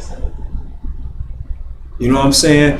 So these dreams, man, that's why it's so deep to be in tune with your spiritual side. So that you can understand, like, well, what does this mean? And get that. And Yahweh will give us the answer. We just gotta, man, whoever asked these questions, when y'all asked these questions, it took a whole nother level of greatness in this lesson. And I hope that the questions that you asked, I did answer them. But wow, that was phenomenal. Thank y'all for sharing too. I appreciate it. I have one more. Sure, yes, ma'am. If I live to see next Shabbat, my sister, she said she's gonna come to Denise. Okay. She went downtown, Adams. It was Adams. House Adams. And it was one of them fortune telling ladies reading her palms. And she read her palms, and she told her the thing she had problems with is money and men. And she forgotten of her sweater. The next day, she went down there, it was all gone. That's been over 20 or 30 years ago. My sister always had problems with money and men to this day. Whoa. Yes. It was like she was never there. Yes. And she can witness that herself. And we live to see next Shabbat. Somebody curse me then, because I feel like I'm the same. Alright, I gotta find somebody to break curse. So that lady reading her palms like that was not a good thing for her. Her leaving her personal item. Whoa. Yes, and went back and it was like she was never there about it. Never there. It's been going on for over 30 or 40 years. I'm going to tell y'all something. One time, this is what got me from watching magicians. One time, there was this magician. He's a well-known magician, and he was literally on TV, and I'm laying in the bed and I'm watching him. Man, whatever, man. He was like, I tell you what I'm going to do. I'm going to pull a card, and those that are watching, I want you to tell me what that card is. I was like, man, he ain't gonna pull this, man. Whatever, man. I laid in the bed, I'm chilling. So I gave the name of the card. He looked at the camera and said the exact card that I said. I I couldn't cut it off no faster. I was like, man, what did I just let in me? Like, in all seriousness, man, he could have been in me. I said, man, I ain't playing with fire no more. I'm not. You tell me you a witch? Okay, nice to meet you. I'm going this way. Let me touch. No need to touch me. No. Don't touch my car. Don't touch me. Don't even breathe in my. I won't even breathe. I will pass out. You will not. No. Yes, ma'am. David Blaine, I think what you're talking about. Thank you. That was him. And he called the car. And also, too, I learned that a lot of the magicians is not fake. They tap into black magic. Yeah. That's a real thing. Like, he's able to levitate. He levitates. He live showing with the camera was actually there. And Yes. He levitates, and then they get into the Egyptian magic. The Egyptian magic is used as well. Like when you got the Egyptians who took the staff and turned their stuff into snakes and all that stuff. Like, that stuff is real. Yes, sir. Oh no, it's crazy y'all talking about this because I almost dated the girl who did witchcraft. Like she was open about it, so I kind of like ain't take it that serious. But She must have was fine, wasn't she? a little bit. Mm. But anyway, Well, a little bit. You wouldn't dance with the devil. She was it cold. was so crazy. Like I would almost like open the door for something. It could have Yeah. affected me drastically. Yeah. I'd have seen you one side of your face light skin, the other side brown skin. You had dreads and fade on one, locks and fade on one side. Yes, ma'am. No, no, I was just thinking what you just said because he actually went down to Haiti and did with them, and they was like, yours is me through the black man, but you are a sorcerer. They was really like. Don't nobody fool, man. Listen. The most I do is sneak a quarter. That's it. And that's because I know the trick. But I don't know it personally. But yeah, but no, man. These magicians, like, do y'all watch the one that comes on? I want to say it's, excuse me, I forgot what channel, but he's a magician. And this guy The habanero effect. That's it. The Carbonero effect. Yeah. I don't even watch him. Mm-hmm. You'll be like, okay, it'll be a crate. And he does it with jobs. He'll be at a job, it'll be a crate. And the person will open up the crate and they'll be like, okay, well, go ahead and just close. Oh, there's nothing in here. He's like, okay. So the camera won't leave. And there'll be a guy that pops out of the crate. Something's like that. Or he'll take your phone. And there's this one trick. I don't know how they do it, but they bring up this spider, right? And they tell you to place the phone. They place the phone in your hand. They place it in your hand. And the spider is moving on the screen. It looks like a little digital spider is moving on the screen, but it's like one of those AI spiders. So the next thing you know, the spider crawls off the screen. So the guy goes, turn your hand. And it's on the hand. I was like, that is sorcery. That is wicked. The spider is on the hand of the guy. So when we get involved with these things, like they got one with the ghetto magician, and he do things with rappers. This hip hop magician guy, and he do little things. It's like, man, you don't know, man. These cats opening up gates and everything, man. So wow, that conversation was live. So now the last question I'm gonna cover, y'all willing, is going to be with Ezekiel and the wheel. So that was the question: is that a UFO? Is that talking to Ezekiel? In the book of Ezekiel, they're saying, is that a UFO? So let's turn in real quick. Turn with me to the book of Ezekiel chapter 10. That was the question, is that a UFO? So let's read it. We're only going to read 2 verses about that in the book of Ezekiel 10. And it talks about a wheel inside of a wheel. In the book of Ezekiel chapter 10,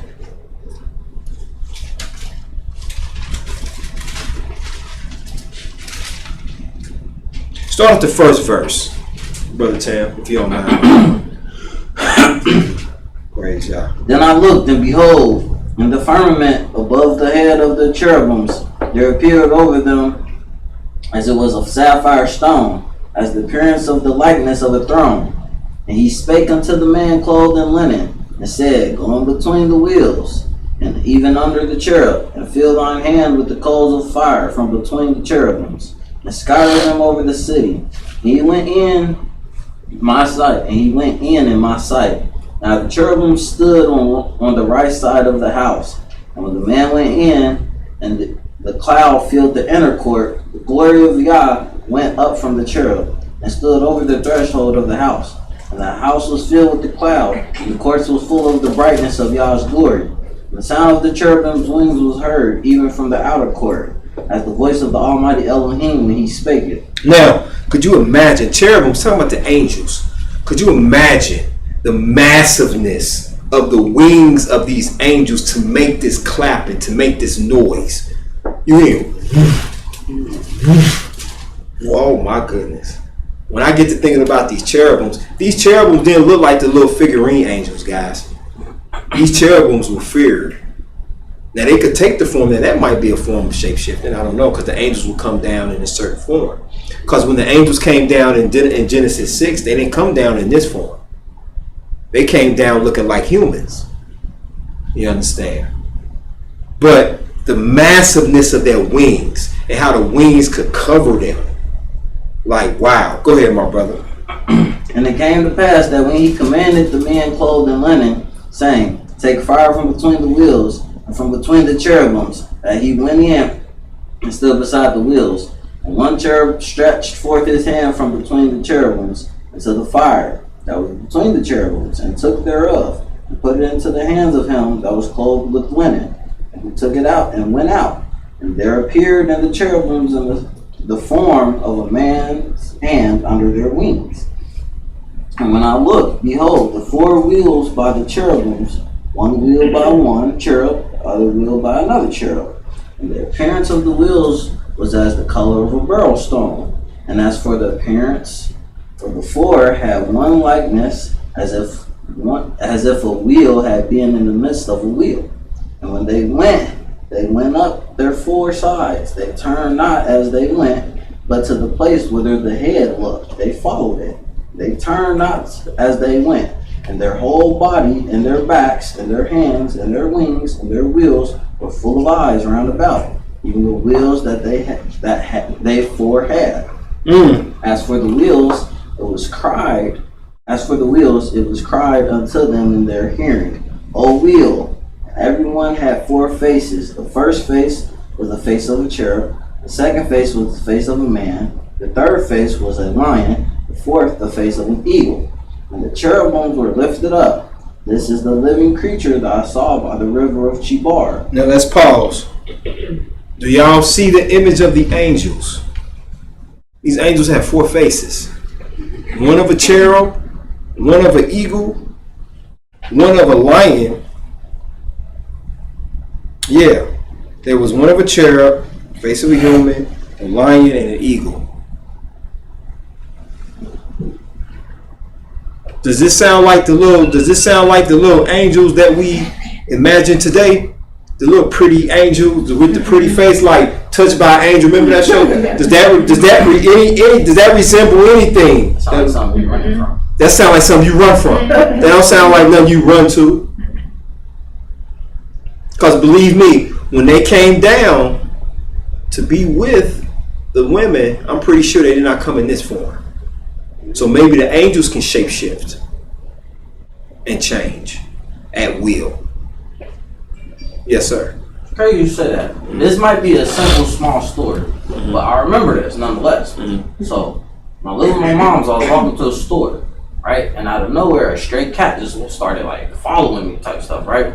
I went inside the store, the cat, it sat across the street and like almost waited for me to come out. Like I crossed the street, it stayed there, right? It was in there until I came out. And when I came out across the street, it started to walk with me again until I got back home.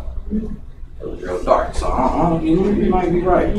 You know what, brother? It was nothing I ever experienced. That might have been an angel.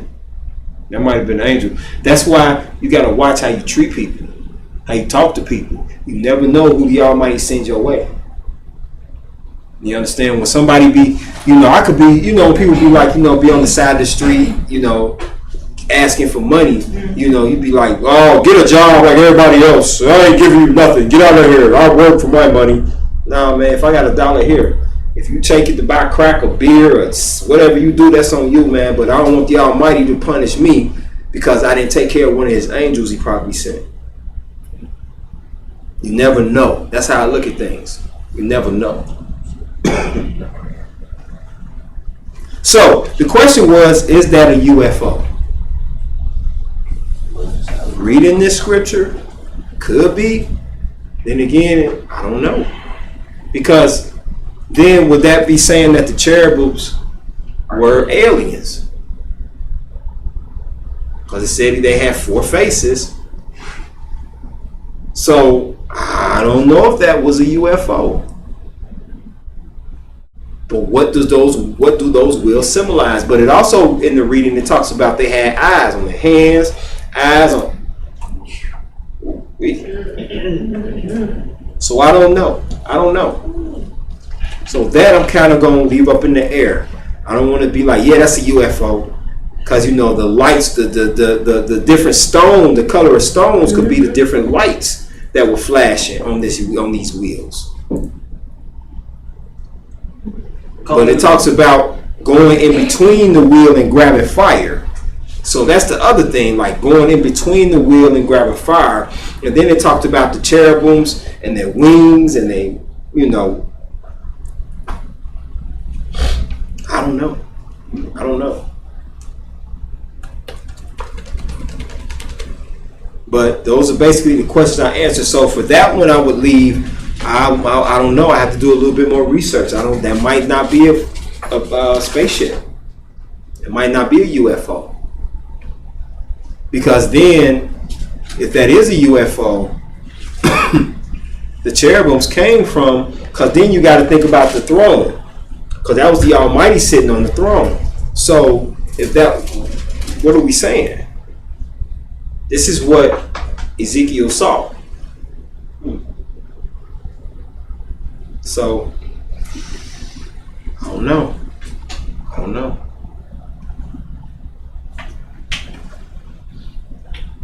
So, for that one, I'm going to kind of leave with a question mark still. Because, it could be a UFO, but then again, it might not be a UFO. Don't know. Because the angels were around it, the cherubims were around it. So we know that the cherubims aren't aliens. But I do know how this man loves to attribute everything to aliens and not the ingenuity of blacks. They say it's impossible for them to have created the pyramids. No, it's not. We were mathematicians. We were architects. A couple weeks ago, I read about Sheba. Shira, yeah, who was a black woman architect who had 2 provinces named after her, 2 or 3. So praise Yahweh. All right, are there any questions? Any comments? You still doing that trivia? Yeah, I can knock that out. Yeah, we can knock that out. All right, let's go to the Bible trivia.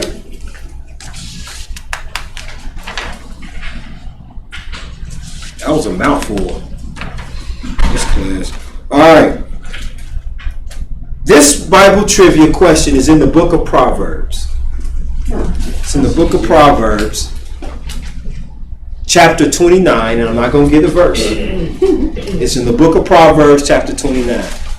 This is a finish this sentence.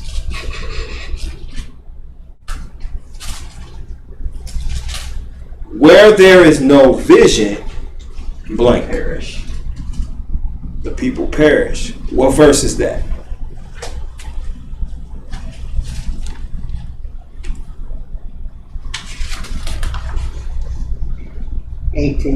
Very good.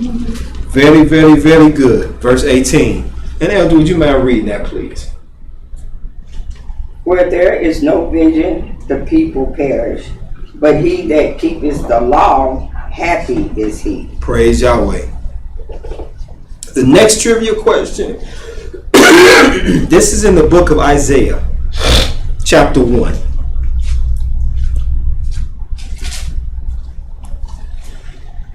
This is another fill in the blank.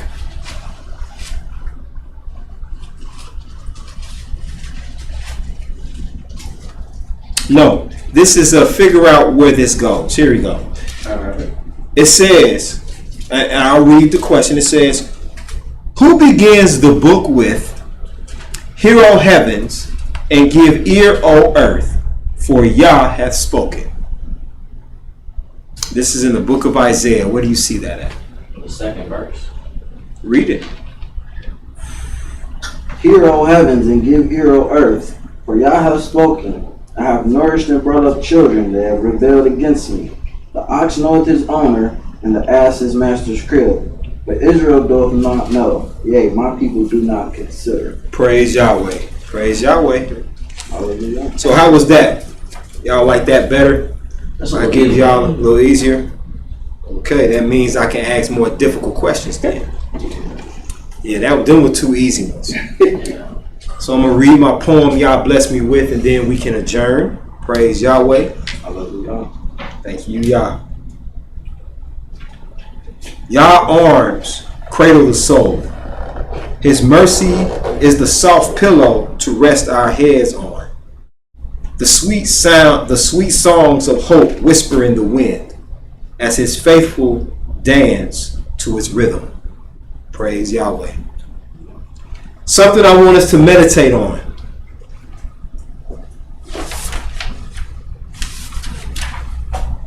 There's a couple things that I definitely want us to do. Y'all willing this week, your homework.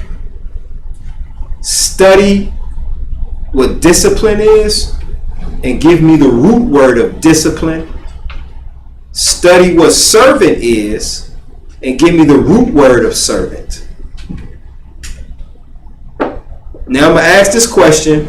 Last week I had a challenge for everyone. 5 days, plant-based. How did everybody do? I was not aware of said challenge. Okay, well, I got you this week. okay. How did everybody do? I did okay for a couple days. Okay. It's like an alcoholic, I think, or a drug addict. When you used to eat a lot of unnecessary things that you eat, and then when you just kind of like cut it out, the body had withdrawals. One day I didn't eat anything but a salad. Then one day I had like my bean soup and a salad, and I was kind of getting a headache, and so I did it for 2 days. So with me, I think I had to gradually just let things go. It was like going cold turkey, and I wasn't able to do it for the whole 5 days, but I did do it for 2 days. Well, I will say this, that what that proved is for 2 days, you let your body rest from the things that it didn't need. So what the body was doing was, the body was going through withdrawal. And when the body goes through withdrawal, you have headaches, some people have nausea, some people have mood swings, because the body is going through a transition. So what was happening was your diet was working and your body was in the midst of healing itself. So what we do is, the first time we feel pain, we stop the healing process and give the body what it wants. Once we make it past the pain, it's usually when the body gets to a transitional period of, okay, now I'm ready for whatever it is now you're ready to give me. 5 days. But 5 days. But that was good. You did 2 days. How about you, Sister Angela? Well, it didn't quite work out as planned. Well, were you able to do it for 1 day? Because even if you did it for 1 day, even if you did it for half of a day, you still accomplished. I'm gonna say a half of a day. Then you accomplished. You may not have went the full 5 days, but you accomplished. And that's what you hold on to and build off of. Elder, you did 2 days. That's what you hold on to and build from. See, when we focus on our wins more than our losses, then we'll be able to float back into it again to see, because even you did it for half a day, that shows that you can do it. Mm-hmm. You understand? You did it for 2 days, that shows you can do it. Now me, I messed up messed up, but I documented my days. The biggest thing that hit me was on WD Day, I started feeling real weak. So I didn't eat meat, but I did eat. I had to, when I work out, the one thing I messed up on was when I work out, I ate bread. Because I have to eat like a peanut butter sandwich for energy. So I kind of messed up on that. But nonetheless, I went back and forth, but I finished okay. I finished okay. So the one thing that I want us to realize is that if you did it 1 day, if you did it 2 days, if you did it half a day, you still accomplished. You still accomplished. And y'all willing, we'll try it again. Maybe instead of doing it like, hey, let's do it, I'll space it out. And y'all willing, let's look to maybe do it again. Y'all willing this up and coming month. Maybe the second week. Then that way they'll give us a chance to get our bodies adjusted to doing just a plant-based. Because the one thing I didn't do is I didn't plan well. So I didn't have a lot of the things that I needed. But we had stuff there, but I didn't have enough. So yeah, that was my biggest thing, was preparation. My grandson would say, "Hey, that's how you eat." Yes. Yeah. But it's good that you did it, and it's good that you tried it. It's good. So we can attack it again. Because this time you know you can do it. Man over matter. Yes, that's all it is. Mind over matter. Mind over matter. That's it. It's mind over matter. Y'all, we can accomplish it. So congratulations for your half a day. Congratulations for your 2 days. I got a question. Yes, sir. Only plant-based? Only plant-based. That's fruit. Fruit, yes. Fruit. That said plant. That might Fruit, be fruit and vegetables and legumes. You can have nuts. You can have nuts. Yeah. So, right. So what I would do is so only plant-based. only plant-based. Only if it comes from a plant. Only come from plant. All right, so. You know what I'm saying? Plant-based. No GMO. Nah. So you can have fruits and vegetables, but make sure you got your. What I would do is, before I would start it, is start your meal plan. Okay, this is how I need to prep. So I need the meal prep. This is what I need for breakfast. This is what I need for lunch. This is what I need for dinner. You understand? And on your mission, the one thing that we fail. Let me ask this question: how much water did y'all drink? I plenty of water. I need I drink a lot of water. See, that's why a lot of times when our bodies are going through those transitions and we're sick, it's because we're dehydrated. Drink plenty of water. So y'all willing, when we do this again, drink plenty of water. Stay away from soda, stay away from coffee, stay away from a lot of sugary drinks. Stay away from a lot of sugary drinks, because what's going to happen is what we want to do is we want the body to get into a process of healing, but we want to get into, because this is a form of a fast, so we want to transition into eating that way. And I will let you know that once you do that, let me ask this question. I'm going to ask this question. If it's personal, I understand. You don't have to answer it, but I'm going to ask this question. How many, if you want to share, how many bowel movements do you have in the course of a week? At least 8. Twice a day. That's good. That's like 15. That's pretty good. On average, the medical field would say the reason that a lot of us are sick is because we're constipated. Here's the issue. If you're having 2 a day, you really should have, every time you eat, you should eliminate. So if you eat twice a day, then you should have 2 eliminations.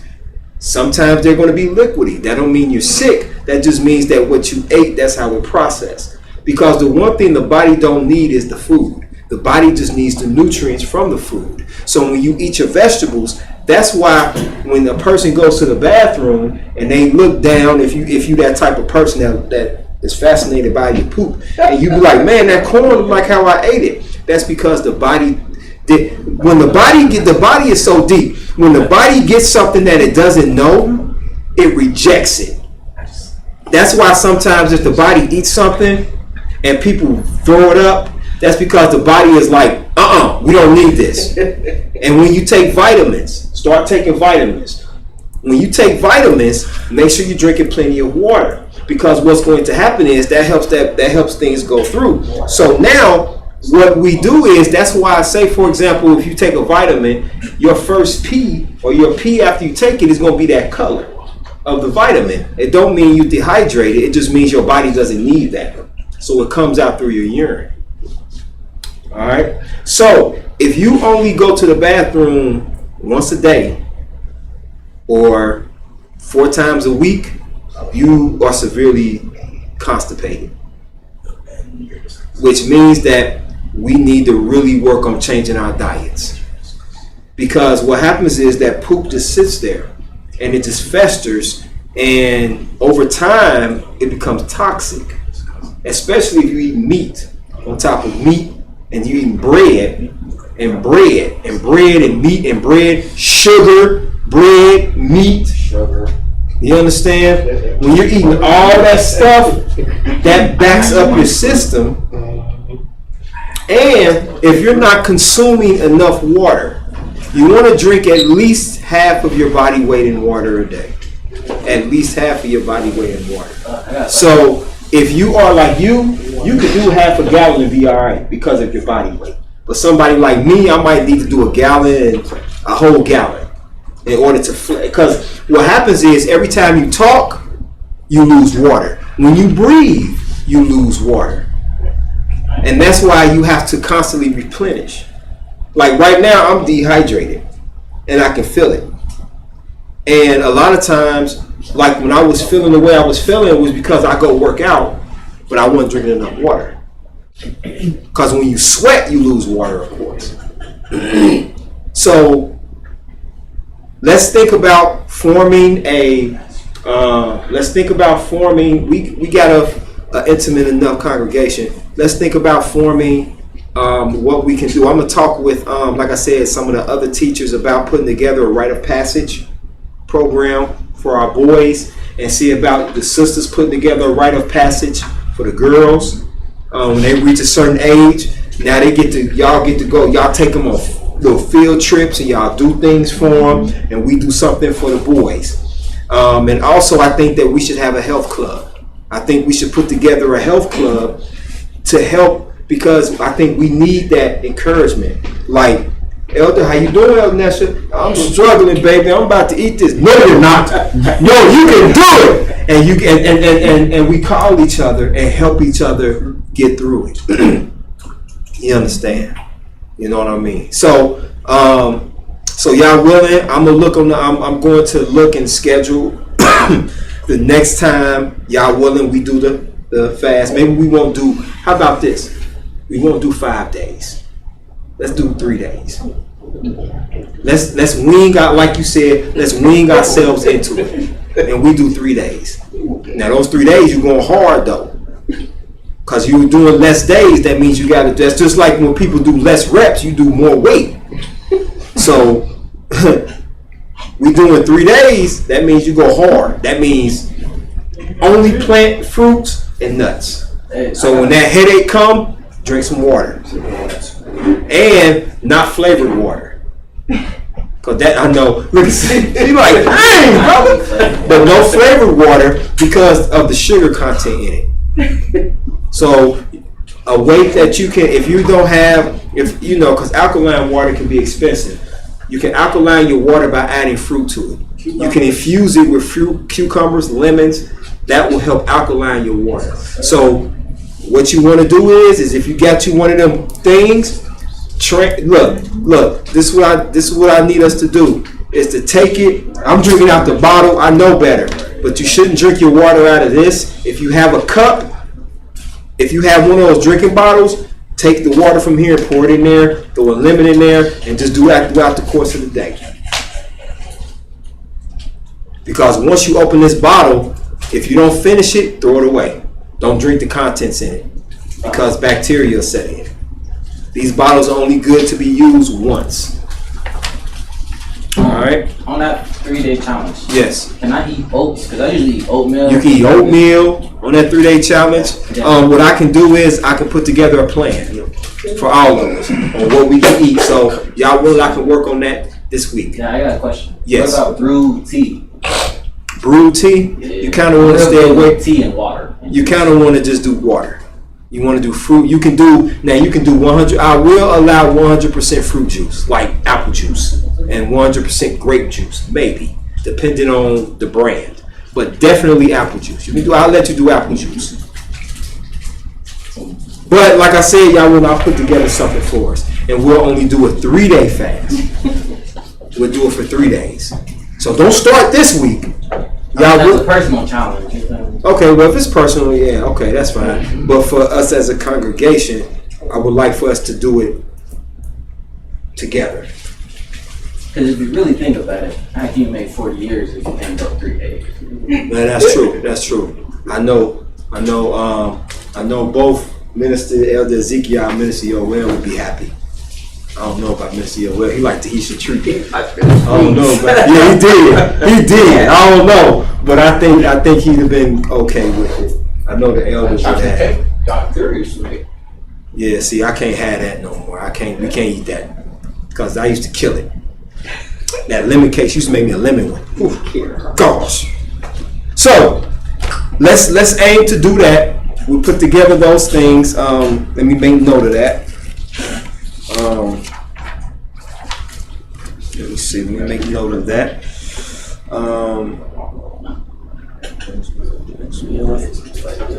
And also, too, anyone that's listening in, if you want to participate in this challenge, let's do it together. Veggie and food challenge. I'll put something together.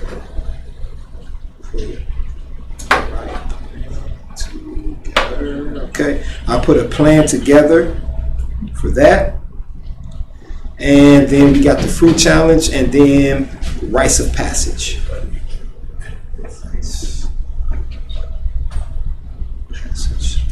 All right, program. Okay. All right, cool. So I got those written down in my notes. And I put together a plan for us, some things that we can eat. Because I bought, like I said, I have this book by this doctor, so there's some things that might be lined out.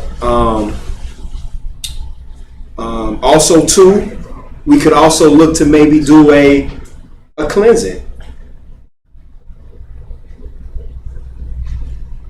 a body cleansing. Now that's a 5-day cleanse. Now that'll get you together. But the goal is to cleanse you got to cleanse the spirit, we got to cleanse the body. And like you said, sister, a lot of us are dealing with different things and trying to understand things, and once the body seems to be aligned, then it's a little easier for the mind and the spirit to sort of come together and gain an understanding on the things that's happening. You might be able to interpret your own dream and be like, oh, that's what that means. So, are there any questions or comments? I just like to make an announcement. Sure, yes, ma'am. Next Shabbat, which is July the 22nd, I would like for anybody that's online to come on, talk to your friends or whomever, having a celebration for my late husband, YisraEL, in commemoration with his life and our life together as husband and wife. And I did it last year, and it was really good. And some of the people that participated is not here, and I wish they were. It was really good. Yeah, it was. It was really nice. Praise Yahweh. but we got a new family that's doing it. You know what I'm saying? So we'll let's do that. And like I said, I'm really on a health kick because I think that's what holds us back from being the great servants of Yahweh that we can be. Because we give in so much to our unclean desires that it causes us to be in a state of constant anger, constant frustration, constant lostness. That's not a word, I know. Being lost, and brain fog, and cloudiness, and indecisiveness. You know, because if the body's not aligned right, you know, yeah. So I would even like to incorporate a meditation. You know, we just meditate. I don't know if that's getting too much, but I think that would help too, just being quiet. You know what I'm saying? Like, I think that there might be a class where I just sit and we just, you know, before I get started, just breathe. Just meditate for a minute. And then go into the lesson. You know what I'm saying? So those are just some y'all willing some ideas. Let me write that down too, about the meditation part.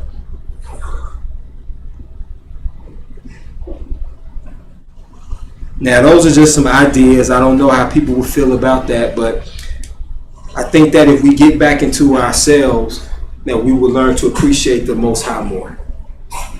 You understand? Okay. Any other comments? Any questions? That sounds good to me, especially meditation. Mm-hmm. My husband, being in martial arts, he had his students meditate. And when one meditates, you can clear your mind of everything. Yes, ma'am.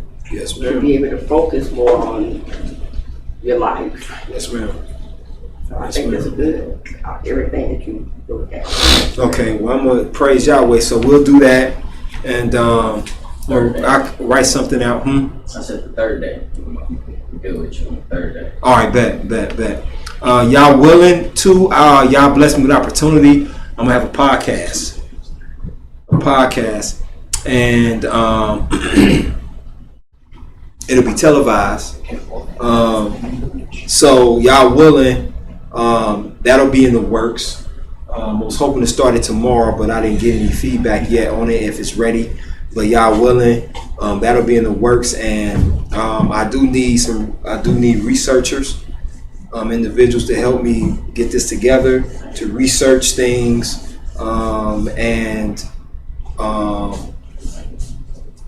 with this podcast, we can use it for y'all willing bringing in revenue. You understand? And just asking for donations and things like that for the House of Yahudah, y'all willing. And I really would like the House of Yahudah to be a big part of the podcast program. And because hopefully by y'all's will, we'll be able to reach out to people, to more people. But I'm gonna be honest with you, I'm grateful to the ones that tune in faithfully. You know what I'm saying? For those that tuned in today, thank you. I love y'all, man. Y'all are the best. And y'all questions and all that stuff, man, is awesome. So, with that being said, I done got that, the mushy gushy stuff out the way. Now let's go ahead and we can go ahead and adjourn class. My son, you ready to adjourn class for us, man? I was good. No, I wasn't really asleep. I was just. Okay, you don't have to explain. Just say yes. All right, we're going to go ahead and adjourn class. My man's going to pray us out. Praise Yah.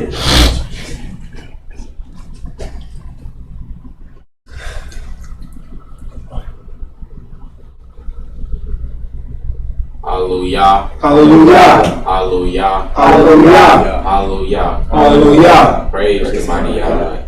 Yahweh is righteous. Yahweh is holy. Yahweh is holy. And let your name be magnified. And let Yahweh's name be magnified. Oh Yahweh, thank you for keeping us safe today. Please continue to give us understandings over your laws, your judgments, and your statutes. And please help us to make it home safe. Yahweh, bless us and keep us. Yahweh, make your face shine upon us and be gracious unto us. Yahweh, lift up your countenance upon us and give us peace. Thank you, Father Yahweh, for a beautiful Sabbath. Thank you for allowing the broadcast to go through well. Thank you for allowing us to have a broadcast and a place to worship you. Thank you for your holy Shabbat. Thank you for your greatness and your faithfulness. For without you, Yahweh, we would be lost. Hallelujah. Hallelujah. Praise Yah. Praise Yah. Yah is righteous. Yah is righteous. Yah is holy. Yah is holy. May Yahweh be magnified. Yahweh be magnified. Amen. All right. So we're going to go ahead and adjourn. Thank you for tuning in. Thank you for your questions and all your great comments. And Yah willing tomorrow, not that I don't think anyone really, well, I ain't gonna say anybody. A few people watch watch it. But Yah willing, start tomorrow. I'm going to disconnect Umi's tree because Yah will not be starting the podcast. So I won't be broadcasting tomorrow. I might get on and do a little something, but it won't be extensive. All right. So to Yahweh be the glory and praise. Bless Yahweh. Shalom, shalom, shalom.